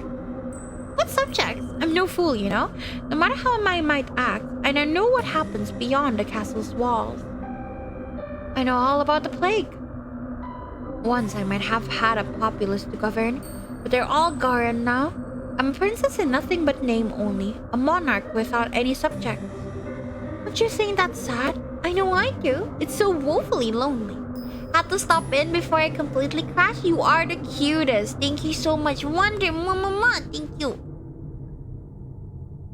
She feels lonely, then why have she been systematically slaughtering all of her domestics? It doesn't make a lick of sense. Perhaps not to you. Gently, the princess caresses your cheek. But I shouldn't judge you too harshly. As much as I like you, dear one, you are a commoner. Perhaps you can't understand the intricacies of my thoughts. Privately, you doubt that anybody would be able to understand the intricacies of the princess's thought process, largely because it is unreasonable. You do not say that, though. Instead, you ask her the only question you can think to ask, with your weary throat which is sore from shouting. Why? Why, you ask? The princess blinks. It's because I don't want you to leave me, of course. Everybody leaves sooner or later, whether they have pledged their allegiance or not. That is simply the way of the world. People are fickle and inconstant, even to me, a monarch. That's why I decided to eat my servants. I had no choice, you see. It was the only way to ensure that they would never leave me. She keeps caressing the MC. It's insane. It is so pretty. When you think about it, they should be grateful that I would demean myself so, to consume their flesh and blood. I am a magnanimous ruler, you see, and I treat all of my subjects equally. I love every single one of you. And actually, I love you too. You have been awfully nice to me. And you are very pretty alongside it. If you were a plain, ugly girl, perhaps I would not shower you with affection quite as intense as this. But you've captured my heart. I think you're lovely. So I'll bestow upon you the highest honor I can conceive of. I want your body to mix with mine. Then we can stay together forever and ever. Princess leans in. Feel her soft silken hair brushing against your cheeks. You can feel too the warmth of her breath as it goes against your skin. It is cold in the dungeon, but the princess's close proximity is perverse. Perverse though as this might sound, something of a comfort. She even called the MC pretty. Yeah, everyone calls the MC pretty. They say it the same way. Her eyes are wide and her lips are so red. Her smile, meanwhile, is so sweet. I've been doing my best to fulfill the role that the fate has dictated for me, but really... The princess exhales. Her eyes, which are boring into yours, are like two dark horns. Girly pop is freaky. Finally, you think you can see, in the alarming lack of light, the lack of anything, in the princess's gaze, some degree of humanity. It gets so lonely here. But this brief flicker of understanding which passes between the pair of you is soon cut short. The princess dips her head. She parts her lips, which are as red as the petals of a carnivorous flower. Feel the princess's breath against your neck. It is warm in the icy chill of the dungeons, and you shudder from it. For a few moments, you think that this overture of the princess's could be romantic in a way, but this too comes to a swift, merciless close. More. The princess's mouth is on your neck. She just said the game title dropped! Woo! The princess's teeth, sharp as needles, are in your flesh. The princess is draining your blood. She's supping on it in great greedy gobbets, like a hungry animal, one who cannot truly comprehend the harm it is causing. Even as the princess sups from you, her arms twined around your waist, you find you cannot hate her. She's far too unworldly. You are sure, as your consciousness begins to fade, that the princess was being sincere when she spoke of her love for her past servants. It's simply the way the princess expresses this great love of hers, a love which is so very abundant it borders upon the monstrous. It is a love you never thought that you would ever experience. This love of the princess's eclipses anything you have ever known before. It eclipses sanity. It eclipses reason. It eclipses all notions you might once have had of right and wrong. The princess, as you know full well, does not care about such concepts. You have always possessed a stubborn core nestled beneath your weak-willed exterior, but the princess is even stubborner than you are. In the face of her love, you have met your match. The princess draws back. Desperately, you gasp for air, but she does not give you any quarter. As before, she dips her head, her red lips redder still with your blood, then splits apart her jaw. Her teeth, which are impossibly, inhumanly sharp, glint wickedly like knives. Then she tears out your throat. The front of your nightgown was white once. Now it is red. There's so much blood you can smell it when you inhale, sharper than metal. It is so potent you can taste it on your tongue. You try to inhale, but this task proves to be beyond you, what with the twin perforations that have ruptured your skin. Your attempted breaths, when they escape your lips, sound like sad, sorry wheezes. The whole body, meanwhile, feels as though it is on fire. Make for quite the sorry sight indeed. But you'll forgive me if my sympathy is limited. You did bring this upon yourself, you know? You reap what you sow, and in your case, you made a series of bad decisions which led to your untimely demise. Now what do you want to do? Will you accept this fate of yours and rest in peace, or will you try to fight against it? Accept it! What, really? You're fine with being eaten alive in a dark, dingy dungeon than being left to rot? That does not sound like a very satisfying ending to this particular narrative. But if that is what you want, then so be it. I do not mind indulging you. That is what I have always done, after all, from the moment we first met. Dedicated myself tirelessly to answering your wishes, and this is no different. Do not be so foolish to think now that you can escape me, even if your life's blood has mingled with that of the princesses. I am not going to relinquish my hold upon you that easily. I did pledge, after all, to remain by your side. Come what will, fire of blood. I will never leave you. You will never be lonely again. Yappy! And we're early for Manosaba. This is great. I have never done this before, being early.